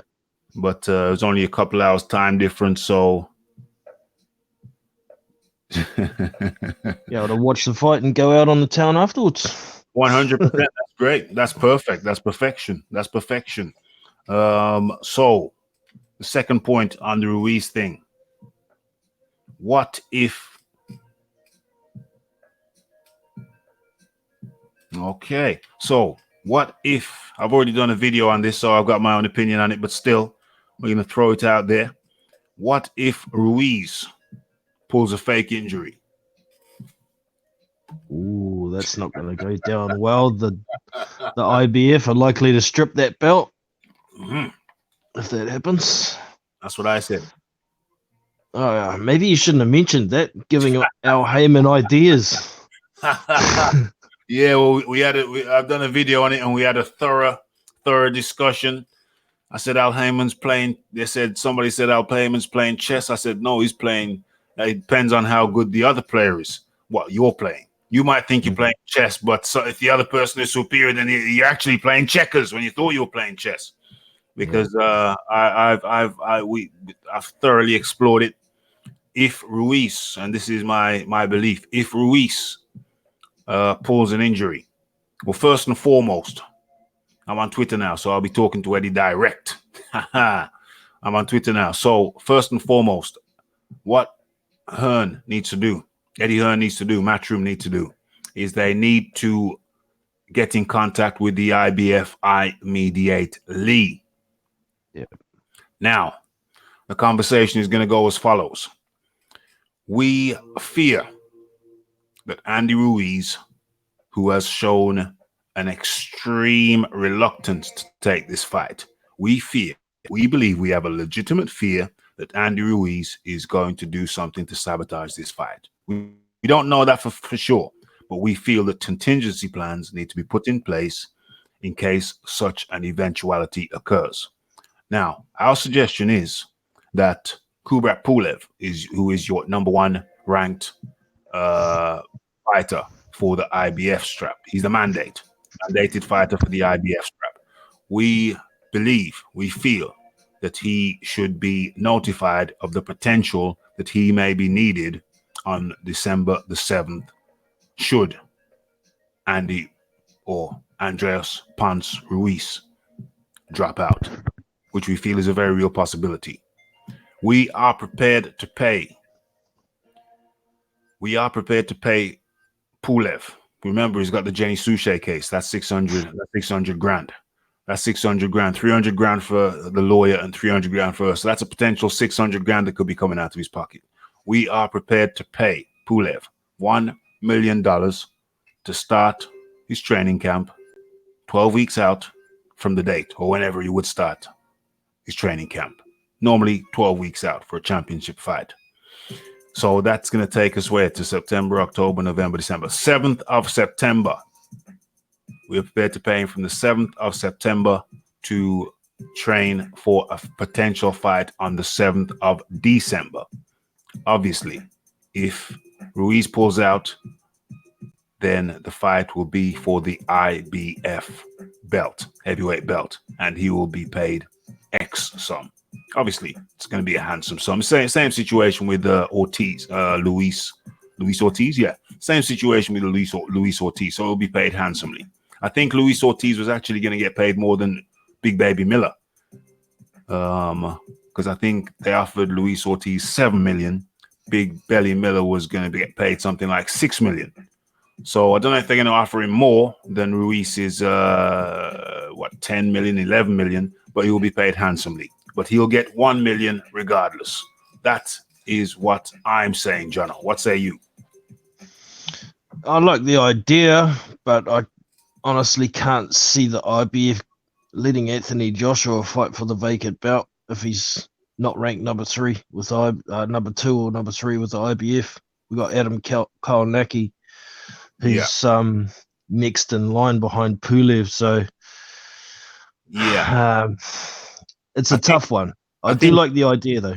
Yeah, I think when you take out Ruiz, who's number 1, who's the champ, you're left with Pulev. He then becomes the number 1. Then the number 2 becomes Kownacki, and then number 3 becomes Anthony Joshua. Okay. Oh, with him being ranked that highly with the IBF, it's a possibility that they may comply with it. Yeah. Particularly if Pulev's getting paid. So it'd be worth a try for sure. Yeah, absolutely worth a try. Absolutely worth a try. And Adam Kownacki, of course, he could be made a promise, contractual promise that he could be the next in line, when the IBF belt is contested for. Yeah. So I think that money talks. So I think that could make that happen for sure. No question about it. And thank you for the new subscriber. Just got the notification. And for sure, people, hit that like button, hit that subscribe button, and hit that Twitter button to follow me on Twitter. And if you want to make a donation, the details are in the description box. It's a one-click PayPal thing. Okay, so as we proceed, so to wrap that up, to conclude, if Andy Ruiz tries to pull a fake injury, I think there are provisions that can be made to ensure that Anthony Joshua fights Pulev on December the 7th. If Eddie Hearn gets all his ducks in a row, and it's his job to get all his ducks in a row. He's done it so far. So, let's hope that this thing, and furthermore, can Andy Ruiz afford not to fight in Diriyah? That has to be another question. Financially, that's a lot of money to turn. That's a lot of money to walk away from. Obviously, Al Heyman will have another spin on it. Al Heyman may be telling him something different. You hold out from this. But having said that, if he doesn't fight in Diriyah, then Anthony Joshua fights Pulev, which I think is logical. It's very, very logical. I mean, so if that doesn't happen, then he still holds the WBO and the WBA belts. But the WBO have a deadline. So December, I think their deadline is sometime in the 5th month. What's that? January, February, March, April. That's May. That's sometime in May. So Joshua will be fighting in December, and then 5 months later, if he emerges victorious, you can't assume nothing. Then 5 months later in May for the WBO and the WBA belts against Ruiz. What does Ruiz gain? What does Ruiz gain by pulling a sickie? What does he gain? What does he have to gain? Nothing. It's all about what Al Heyman gains, if that's the case, if he's going to pull a sickie. Yeah. He'll be pulling the strings. He's the puppet master. He is the puppet master. He is the puppet master. But then, the thing is, how does Ruiz gain? How does he gain? Doesn't. I can't see it. I cannot see it. And therefore, if we can't see how he gains, maybe he's not gonna pull a fast one. Maybe he wants that 9 million, 11 million, 10 million, 11 million. What is it? 11 million. Maybe he wants that 11 million.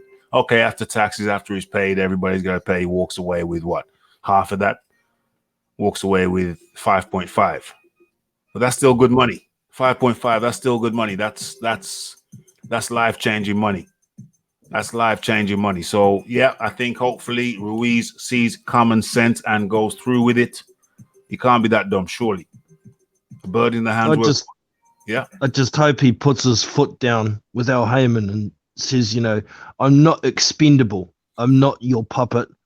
I'm going to take this fight. I'm doing it because it's what's best for me. I'm not interested in what you want and what you want for your company. I'm not your puppet. End of story. Yeah. But surely he's got to see that. Surely he's got to see. Well, you see, let's look at this. Al Heyman, we presume, there's a strong feeling, I believe, perhaps you believe, and many people believe that Al Heyman is the puppet master. He's the advisor. He's the known advisor. It's out there. It's not speculation. He is the advisor. So, Leighton Evelyn in the building, Route 504 in the building. And we know he's the puppet master. It's clear. So, surely, now let's look at this logically. Al Heyman was telling Ruiz, this is going to happen. This is the sequence of events. This is going to happen. That's going to happen. And what's happened is Eddie Hearn has slapped him with the lawsuit, and everything's just shut down. All the crap, excuse my language, all the crap got shut down within 24 hours of him receiving that lawsuit. Yep. So surely a light bulb must have gone off in his head saying, hold on a second. These Matchroom boys, they actually know what they're doing, because Al said this was going to happen if we do this. But no, what actually happened was that so much crapola was tolerated. And then when it got to a certain stage, it was like, okay, we tried to talk to you. Now, bam, there's a lawsuit. Deal with that. Within 24 hours, everything changed. So surely makes you wonder if Eddie Hearn had have just... as soon as Andy Ruiz said he wasn't going to Saudi Arabia and this and that, if he straight away had have filed a lawsuit, it could have ended just like that, straight away. Just like that. And that's what I was advocating from the beginning. But we had a lot of our USA friends saying, no judge, no USA judge is going to allow a USA citizen to go over to Saudi when it's level 2 on the category level 2 risk on the whatever chart, when Mexico is category 2 also, and Ruiz was advocating that they go to Mexico. So to me, that clearly shows that you're not scared of category level 2 risks. And it also, we've got to remember, besides all of that, a contract is a contract. Yeah. Regardless. So it could have been stopped early, but Andy Ruiz got his extra 2 million. We're going to get to see the fight. He got his extra 2 mil. He's got his extra 2 mil. I think Eddie was playing very nice by not going straight away to the lawsuit. He played very nice. And then when he was getting too close to the wire, I mean, where are we now? We're at the end of August. Training camp has to start by the September the 7th. That gives them 3 months. That gives them 12 weeks. Couldn't mess about any longer. So 2 weeks out from that, from D-Day, 2 weeks out from D-Day, slapped them with a lawsuit and everything got corrected immediately. So, yeah. Also, from Eddie's point of view, it probably would have cost them more than $2 million to go through with the lawsuit anyway. So it's a win for everybody. It's a win-win. It's a win-win. It's a win-win. You know, like I said, I think he could have got the $2 million cherry if he'd have spoke to him behind the scenes. I believe he would have done, you know, to avoid all this crapola. So he just went about it in a different way. I mean, you know, I think if it was up to just Ruiz himself, I think he wouldn't have played it the way he played it. But with somebody in his ear, and we think we know who, it got played out a different way. But the flip side of that is that now he sees that the guy who we believe was advising him, maybe he's not that slick after all. Maybe he's not that slick after all. Of course, he'll flip it again and say, "Well, we got you $2 million." So you know what I'm saying. But still, okay. So that's resolved. That we think that Ruiz is going to go through with the fight. I think, is that fair? Yep. Yeah. Definitely. I think we think that Ruiz is going to go through with the fight. Okay. So that concludes the Andy Ruiz questions. The 50 mil was all bluff and bluster. We the inside now. Bluff and bluster. The fight's going to have to happen in America. Bluff and bluster. It's all been a bag of wind from the punts. Pure and simple. Bag of wind. Bag of wind. Okay. So moving on. We come to what I believe is our final topic. Okay. It is Yarde versus Kovalev. Did you see the fight, John? I did, man. I enjoyed it immensely. Yeah. I think I was looking. I really didn't get a chance to enjoy it. I didn't get a chance to enjoy it because I was looking at it from. I enjoyed the first few rounds. I enjoyed the first few rounds when Yarde was countering, because if you remember, the commentators, it's quite funny. The commentators were talking in the first round about how, he doesn't do any sparring, he doesn't do any this and that, and then, you know, so he's no good, basically, the American commentator. And then he started countering. Then he started catching him with the what is it, left hook? The left hook. Yep. And all of a sudden, the tone changed immediately. Yeah, it was good countering. So yeah, on reflection, I did enjoy the initial rounds. What is it, from 1 to 4? But then it started to get a little bit. Kovalev was beating him to the jab. Yep. Kovalev was catching him with the jab, and he being Yarde, maintained the Philly shell. Now, I argued that the Philly shell is designed for people who can and do and are currently slipping the jab. But by the time it gets to the stage where you're not slipping the jab, and I've said this from the start, straight after the fight, the next day after the fight, my first video after the fight, as soon as you're not slipping the jab, then the Philly shell is not the defensive mechanism that you should be employing. Big Boys Boxing. Yep, I agree. I thought the game plan left a lot to be desired. I mean, in those first few rounds, Yarde was looking a hell of a lot quicker than Kovalev.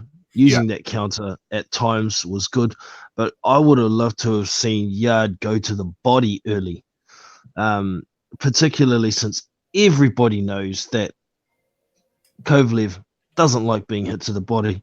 And as soon as he started attacking that body in round 7, the jab disappeared. And for me, it was Kovalev's jab that won the fight overall. So I don't know.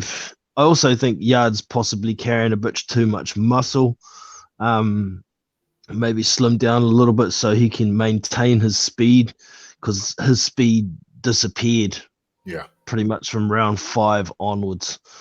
And like you say, his defense, and he needed to change his game plan, make the adjustments. Whereas Kovalev, he started pouring on that jab. He'd made an adjustment, and it was effective. I did think Yarde was going to get Kovalev out of there. I thought he'd jump on him in round 8 and try and get him out of there after he'd staggered him at the end of round 7, but he just didn't have enough left in the tank. So, you know, it was a pretty good performance from Yarde. You know, throughout his pro career, he's pretty much fought tomato cans so far. And then jumping into a high-level elite fight that's 6 or 7 levels above anybody else who've ever fought, he did very well, and I think he's going to be better for it. In fact, even if they had a rematch, I'd probably pick Anthony Yarde in the rematch. Yeah. But, you know, he'll learn a lot from it. He'll come again. And one of the times that I do agree with Deontay Wilder, his reaction to the fight was overconfident and inexperienced. That's what lost the fight for Yarde. So, yeah, I'm interested to see him come again. And now we've got a good idea of what level Anthony Yarde is actually at. So, yeah, for sure. It was interesting to me that, you see, I go back to the Philly shell. The Philly shell is designed for fighters who are slipping punches. And once you're not slipping punches, you should not be using the Philly shell. It's a very simple equation. So I said immediately in my first video after the fight, I think that was the Sunday morning, that once you start getting jabbed to the head and you can't move your head quick enough, then get your mitts up. Go to the high guard. Go to the high guard. So that means that don't cover your eyes, cover your head. Don't cover your eyes, cover your head. That means that there is a buffer between your head and the opponent's fist. Even if you can't, you're still trying to slip, but you got your hands up, so you're buffering. You're buffering. Okay, so should have gone to the high guard. Could have still used the Philly shell sporadically, but it should have adopted a more defensively sound strategy. Should have been more defensively sound. Not to say you stop attacking, but just get your hands up and attack from the high guard. Fight from the high guard. Now, if had he had done that, you still get to round 7 where you start touching him to the body, but you've had less damage. There's less wear and tear on you because you've been blocking some of those punches. Okay, so now round 7 comes around and you start touching him to the body. Fine. You touched him to the body. You go back to your corner. And what happened in the corner? I mean, in the what I watched, it didn't cover that round. It didn't cover the cameras or the mic didn't cover what Tunde. Correct me if I'm wrong in the chat. Did the cameras catch what Tunde said to Yarde in between the 7th round and the 8th round? Because I didn't catch it. I didn't catch it. What did Tunde say? I didn't catch it. I don't think the mic was in the corner in between the 7th and the 8th round. Wasn't there. So Yarde comes out for the 8th round. Yarde comes out for the 8th round and he starts going for the head. The body was working. The body had Kovalev on the brink of defeat, right at the very brink of defeat. And his trainer, what is it, McGirt, said, "You're taking too many shots.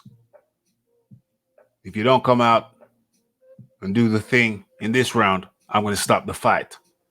So Kovalev's own trainer was on the brink of stopping the fight in the 8th round, after the 7th round. So now we have a situation where Yarde goes out after almost finishing Kovalev in the 7th round due to body shots. Yarde comes out in the 8th round and starts going to the head. When the body shots were working and the head shots weren't, Yarde starts going to the head and empties his gas tank in the 8th round, going for the more. No problem, big boys. Phone died, no problem at all. Okay, so he starts going for the head when the body was working. So what happened? What happened? What the hell happened? Why did he start going? Why did he start going for the head? Whose decision was that? What were the mechanics? What was the decision-making process that went behind that? What did Tunde say in the corner in between the 7th and the 8th round? What did Tunde say to Yarde in between the 7th and the 8th round? That's what I want to know. That's what I want to know. So, okay. You have to speculate that it comes down to ring IQ. Ring IQ. I think Tunde, I think Yarde just went into a kind of zone, whatever kind of zone you want to call it. He just saw that Kovalev was rocked, probably got rocked by a headshot. And yeah, now I'm going headhunting. Now we're going headhunting. When after he rocked him to the head, all he had to do was drop back down to the body. And he could now be standing as the champ. But I think inexperience came to play. And all of a sudden, he started going headhunting when he knew that the sweet spot was the body. The body was the sweet spot. But in the moment, in the heat of the moment, in the midst of it all, he forgot that and went into autopilot, auto drive, and started going for the head like you would normally do.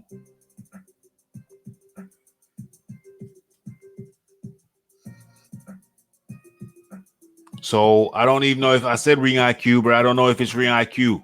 I don't know if it's so much ring IQ as inexperience. I think it's more inexperience, although ring IQ is a factor because this is the first time he's fought at world championship level. It's the first time he's fought anyone near Kovalev's level. So I think primarily it's an experience thing, or more accurately, an inexperience thing, which is always going to be a factor. His inexperience at top level was always likely to be a factor, and so it came to pass that his inexperience led him to go headhunting when he should have dropped down to the body. After he hurt him to the head, he should have dropped down to the body. Simple mistake. Simple but crucial mistake. Simple but crucial mistake. Now we get on to Get This Smoke. Get This Smoke. Are you available to jump on? Do you want a link? You want a link? We're coming close to the end. Get This Smoke. If you want a link and you're available to jump on, I'm going to put the link in the chat. The link is now in the chat. If you want to jump on, you can do. Is it there? Yeah, we're coming close to the end now. Right at the end. But anyway, it's there if you want it. So, okay. Now we get on to, okay, well, there is the link, a couple of posts above your post. Okay, so now we're coming to the end. And here is something which Tunde said. His trainer, Tunde Ajaya. Don't have to pronounce the surname. Tunde Ajaya. Here's something that Tunde said. Tunde Ajaya said in a tweet today, "We are not going to change anything. We are not going to change anything." That's a mistake. Well, it's my opinion that that is a mistake, and I hope he's not being serious. Because there's a list of things. There's a list of things that, in my opinion, needs to change. There's a list of things that need to change. Okay. So I'm scared you're gonna blow my ears out right about now. Get this smoke. Hey, what's up, man? Yeah, man. All good. All good. All good. So you joined us on the final portion, the final leg of this journey, and I put it out there. I put it to you. I give you Tunde Ajaya's statement for you to respond, and the statement is as follows: "We are not going to change anything." Over to you. Your views, your thoughts, your observations, your feelings towards that statement. My feelings toward that statement are, if they don't change anything, then it's going to be a while before he gets to a championship.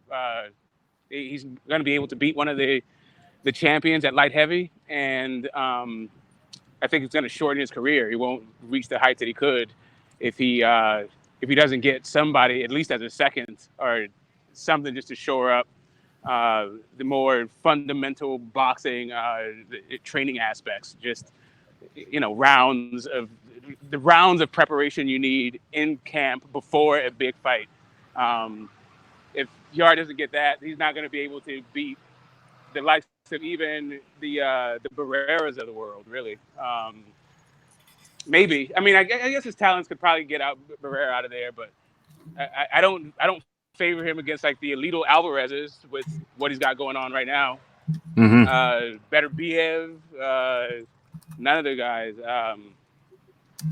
Really, it'll be a while. And what is he? 27 now? Yeah. The idea that he's going to keep taking licks like that, like straight punches to the head from the elite guys over the next 5 years, that doesn't seem like a good strategy at all. Mm-hmm. Mm-hmm. Absolutely. And subscribe. Okay, so my views, my take on the statement. I mean, you see, life is a learning curve. Life is a learning curve. Life is about learning. And when you learn, you change with the improved data that you are able to accrue and acquire through the journey of life. New data, new knowledge is supposed to cause change. It's supposed to bring about change. If you are not changing as a person, that means you're not evolving. If you are not evolving as a fighter, that means you're going backwards. So for a trainer to say we won't change anything, to me, is effectively saying we are planning to go backwards. So just mute yourself while you're not speaking. Get the smoke. No problem. Okay. Are you muted? Okay. Thank you. Thank you. Thank you. We got some traffic noise there. Okay. Cool. All right. So yeah. So accruing information results in change, results in evolution.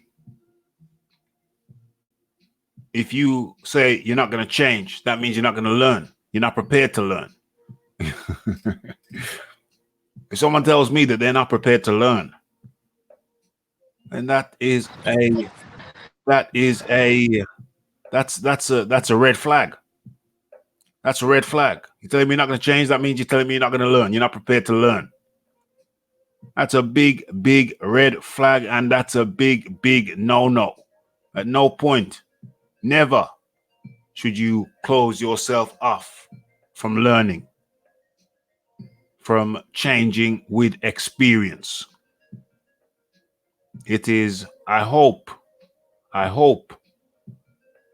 Tunde is not being serious. He's just saying this for the press because it is seriously backward to say that we are not prepared to learn from our experiences. No matter what field of work you are, I'm sure even surgeons change. Surgeons have experience and say, oh, okay, I'll make the insertion. I won't make the insertion there. I'll make the insertion further down next time because I've had an experience which taught me that factor X, factor Y, factor Z. So mechanics learn and change their methodology of doing a particular job. I think everybody in every profession have experiences or come across experiences that change their method, ways of doing things. That's part of life. Experience, gaining experience, which changes or modifies the way you perform a task, is a part of life. There is no way under the sun that anybody can tell me that they're not going to change, they're not going to learn from experience. They're not prepared to learn from experience. That is totally outrageous, outlandish, and I put it to you, utterly preposterous. Utterly preposterous. Come in, regular militant. Get the smoke. Oh yeah, my fellow Americans. But no, yeah, get the smoke. So, it's only the guys that get criticized about some other aspect of their game, about who they are as boxers, that once they experience a loss or even a controversial draw, all of a sudden they're supposed to change everything up. Pacquiao lost to Morales. There wasn't this whole let's get rid of Freddie Roach, but Pacquiao's a darling. Wilder has, obvious flaws that everybody can see. He has a controversial draw with who everybody considers to be the best orthodox boxer, if not the best, one of the best in the entire division. He gets a draw with the guy, and he's supposed to change the whole thing up. It's some guys get to lose and they don't need to change anything. Some guys don't. But even AJ, after the beating he took, he had to go through this whole should they change something in camp? And they pretty much said the same thing initially, but then that changed. But have they actually got another trainer in there? I know he said publicly that he was going to try anything. Yeah. But has he actually done anything about that? I think Tunde Ajayi, he's fresh off of his first loss, and he was out front as one of the main guys promoted. Like he is one of the main personalities in this fight, so he has to answer for what it is the product he put out there. And truthfully, part of the outcome, the other results, you can attribute to Tunde's deficiencies. But the fact that he got him in there, like Yarde, regardless of the result, no one really gave Yarde that much of a chance to begin with, outside of a puncher's chance, and which Kovalev is going to show up, kind of thing. And Yarde showed, he showed that he's got a lot of positive attributes, and how much of that is Tunde Ajayi, being there, motivating, and being in his corner. Having a tweak or two. Maybe it happens, maybe it doesn't. I don't think you can necessarily hold the trainer saying, I don't think you can hold fighters to saying they're going to do this or they're going to do that. You just have to wait for them to do what it is they're going to do, because they don't know. I think there's just an emotional that Ajayi is having and trying to assure everybody that he's got it all under control with his new age methodology. But yeah, unless you get the rounds in, the stamina isn't going to improve, because that's really what let him down at the end of the day. I mean, yeah, his shell could be improved. You could say things about, like, the game plan definitely was all wrong, since the book is already out on Kovalev. You got to slip the jab and counter to the body. The fact that wasn't just drilled in as a strategy with a backup plan to that as a main strategy is you could put that at Ajayi's feet, but maybe they grow together as a training team and they just shore up their deficiencies. Yeah, I mean, my comments are specifically aimed at Ajayi, Tunde saying that nothing is going to change. So I'm not in any way suggesting, as some people saying, get rid of Tunde. I know there's a lot of people who want to get rid of Tunde. What I'm saying is that he has to embrace new knowledge. He has to embrace new knowledge in order to evolve. In order to survive, one must evolve. It's not an option. You don't get a choice in this. In order to survive, one has to evolve. No question, no ifs, no buts, or maybe. So I hope that Tunde is just saying this as a defensive mechanism. But surely any thinking man will look at that experience and say, okay, we did this right, we did that wrong, we did that wrong, we did that wrong. There is checks and balances. You're going to have a list. You're going to go through the list and saying, what did we do good and what did we do bad? Where were we good? Where were we poor? And you have to look at the plus side and say, okay, we keep that, we keep that, we keep that, we keep that, we keep that. But we're going to get rid of this or modify this. We're going to modify that. We're going to incorporate this. We're going to incorporate that. We will go back, keep the good, and throw out the bad.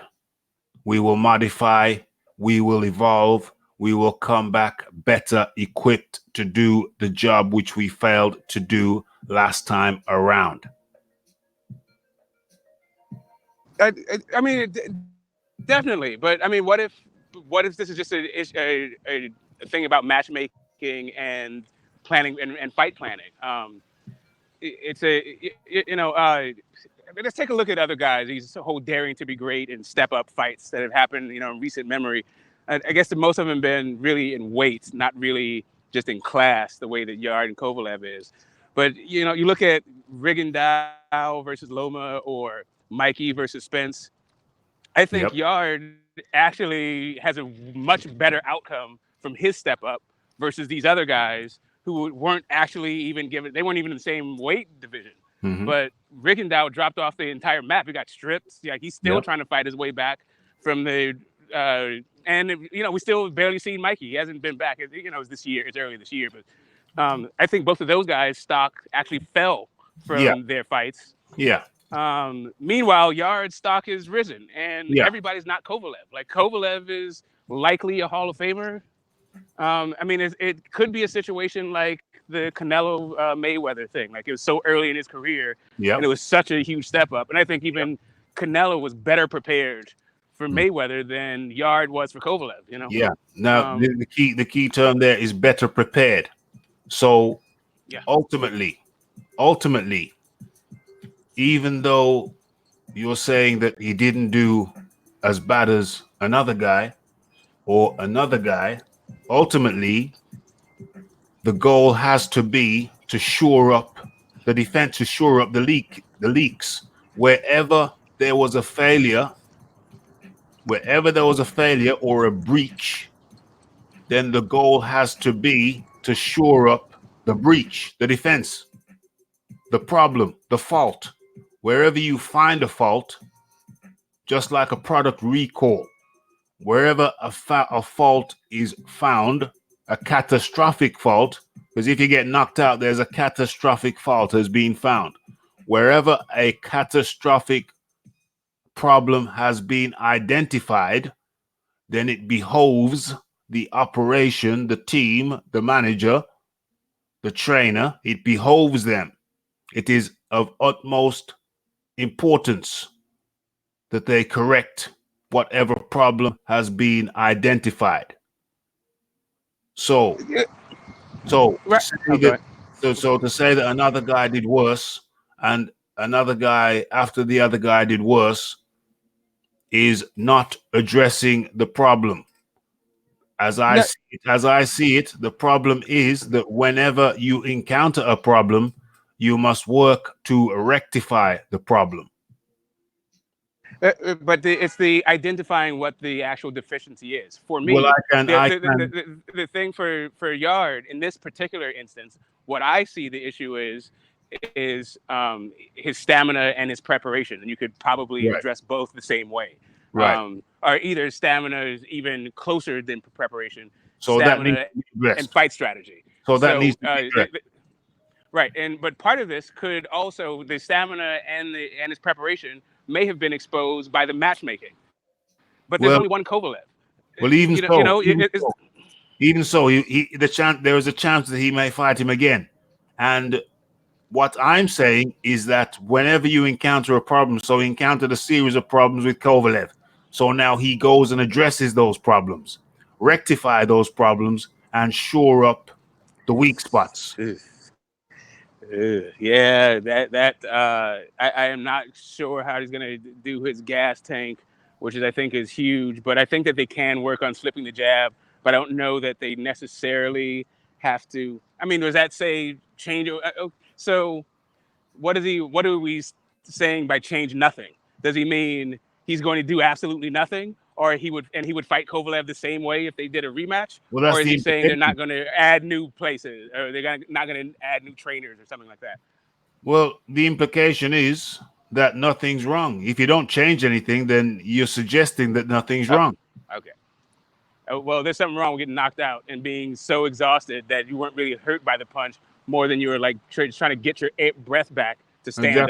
Exactly. I mean, you would have got knocked out if you stood up anyway, because you can't fight if you can't breathe. Yeah. But there's also a point when not Kovalev, but Yarde made that choice that he wasn't going to stand up just to get knocked out.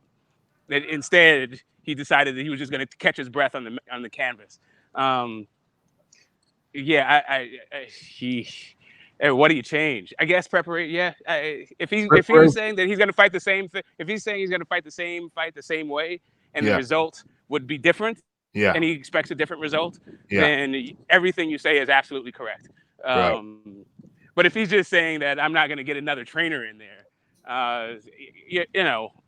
maybe he revisits that idea later on, or maybe he doesn't really need to get another trainer because really there's only one time you can make that huge leap for the first time. And now he's made that huge leap for the first time. He may understand what he needs to do better himself. He may, but regardless of whether he does or not, you still need to address certain issues head on. You still need to address the tactical error of not staying on the body. You still need to address staying in the Philly shell when you're getting hit. The Philly shell is not meant to be used when you're getting hit.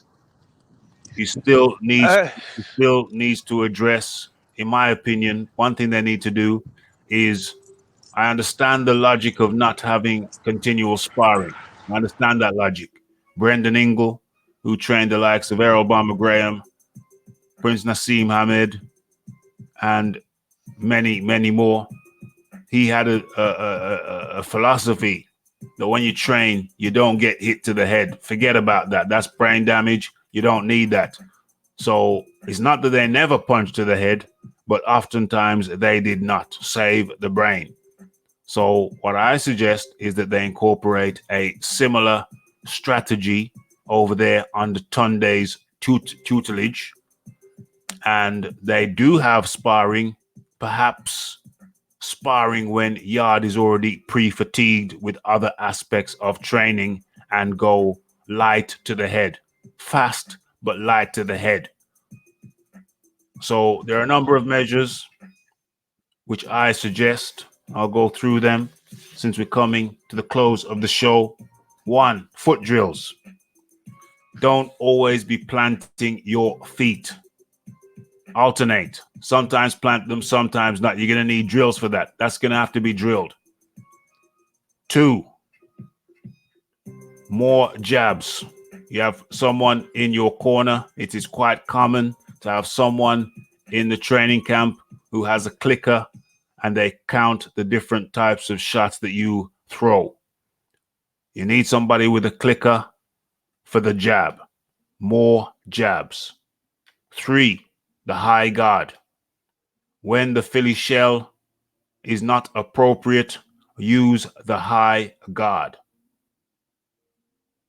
Number 4, like I just said, pre-fatigued sparring. You don't want to do hundreds of rounds of sparring. Fine. Get fatigued, and don't do sparring when you're fresh either. If you're not going to do a lot of sparring, get fatigued first and then do sparring. Light to the head, normal power to the body, but light to the head, but fast. So to recap, my four measures to improve Yarde. 1, foot drills. Got to be fleet of foot, too flat-footed. Got to incorporate that. Plant your feet sometimes, but know that you can't be planting your feet all the time. Practice that with foot drills. 2, more jabs. More jabs, double jabs, feints, no feints, almost no feints. Jabs and feints. That's 2. 3, the high guard. The Philly shell is not always appropriate. The high guard. 4, pre-fatigued sparring. Do your workout, and then do your sparring when you are pre-fatigued. Come in, red-gloved militant. Is Red Glove here, or is it still me? Yeah, I know you get this mixed up. Yeah. So I agree with what you're saying, but when it comes to just in general, but with Kovalev specifically, the glaring opportunity missed was the fact that everybody already knows what Kovalev's weaknesses are, and their lack of preparation and game planning for that. Like even when he was using the Philly shell, he was jabbing to the body and having success with it. So the idea that they went away from the body and that sort of exposed his lapses, his holes in his Philly shell defense,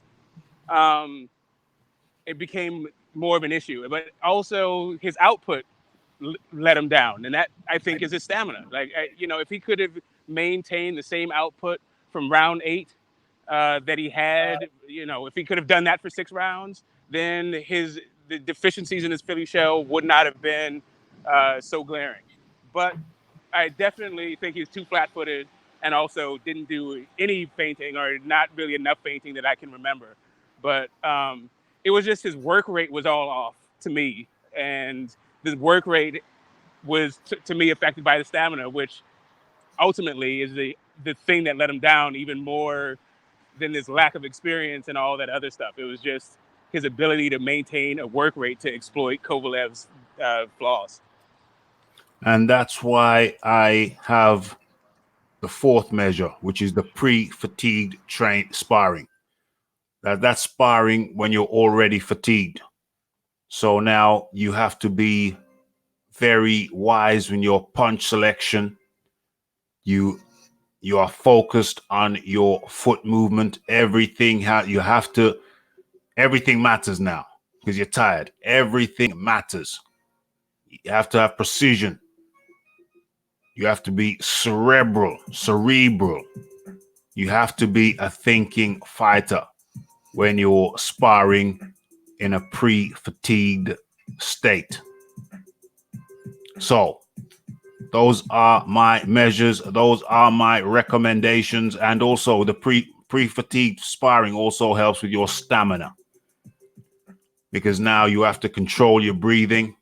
You have to go into almost like a Zen-like state. Everything matters. Every movement matters.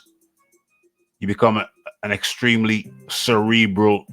You become extremely cerebral at that point, at that moment.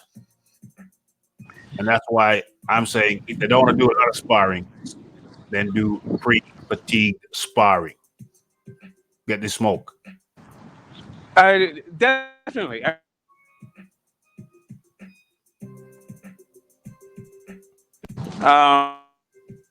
Okay, I feel like it was more of a thing about pre-flight planning. They don't need to do a ton of sparring, but specific sparring, like slipping a jab and countering to the body. Yep. You Exactly. know, you don't have to do a bunch of head moves and drills and all that stuff, but you can do all that stuff just to improve him as a fighter. But yeah. Okay. To the body. Yeah. Okay. And just those two, just that one drill, I think would have made the entire difference in the fight. Which drill? Which drill? Hello? Yeah. Which drill are you talking about? Slip the jab, counter to the body. Slip the jab, counter. Yeah. Slip the jab, counter to the body. That would have been that's all, for Kovalev. Yeah, but then if you slip in the jab, but then when you can't slip the jab, when you realize that you're not slipping the jab, then put your hands up. Right. But who has a better jab than Kovalev in the light heavyweight division? And I say it doesn't matter because he was fighting Kovalev. So when you're not slipping the jab, that's what I'm saying. Like for me, the drill for specifically Kovalev should have been that. It should have been 100% on his ability to slip the jab and go to the body, and then you would have had the questions about whether or not he can take Kovalev's right hand. Yeah, but then what I'm saying is when you're not slipping the jab, put your hands up, cover your head, protect your head. Yeah, I mean, his right. So Yarde had better hand speed. Kovalev had better foot speed. Right. So it served Yarde well to be in like kind of close and also to counter. You know, that he was trying to. I think he figured out earlier on in the fight that he wasn't going to out jab Kovalev, so he was trying to check hook. He was trying to check hook him. That's why his hand was low and all that stuff. But yeah, not everybody's Kovalev. No, it doesn't matter though because like you was in. I got it. I mean, I agree with you on the drills for just the elite guys at the light heavy, if he's going to last or get a title from one of these current title holders, your drills make all the sense in the world, especially if you have a guy whose body type may have to change also in order for you to get the full benefit. So yeah, I mean, I agree with for as far as longevity and success in the division, but specifically for Kovalev, if he could have just had a better output and a more sustained body attack, and actually drilling about slipping the jab, because he slipped the jab with the preparation that they had, and it didn't seem like they really worked on that specifically for a while. Slipped the jab for a while. Yeah, I mean, when he had his best success was out of the in the 8th, it was out of the high guard, and he was slipping the jab. Right. But it's not like he didn't have success in other places. Yeah. But all of his success was predicated on going to the body, whether it was the Philly shell or the high guard. And he abandoned it. Yeah, and that right there might be the ball game. You add just another wrinkle that helps you exploit an opponent's weakness, and a weakness that everybody knows, and that's really the thing that I think has everybody in an uproar about what Tunde Ajayi is saying, is everybody knows what Kovalev's weaknesses are. Everybody saw Yarde have success when he exploited that weakness, and it didn't appear to be a game plan going in for there to be a plan A, B, and C for Kovalev to get to that body. I mean, for Yarde to get to Kovalev's body. Okay. Thank you very much for your words and coming on and sharing your views on the matter. Get the smoke. Thank you very much, sir. And I bid you a good night. Yeah, thanks for having me, Raphie. It's always a pleasure chopping it up. Until next time. Until next time. Take care, my friend. Take care. Okay. And so it's that time again. It's that time again. We have come to the end of the show. Let me have a look at this in a different window. Let's close that. Close that. Let's go over here. See how things are looking. Let me check the stats. Okay. So, if you've enjoyed the show and haven't clicked the like button, please kindly do so.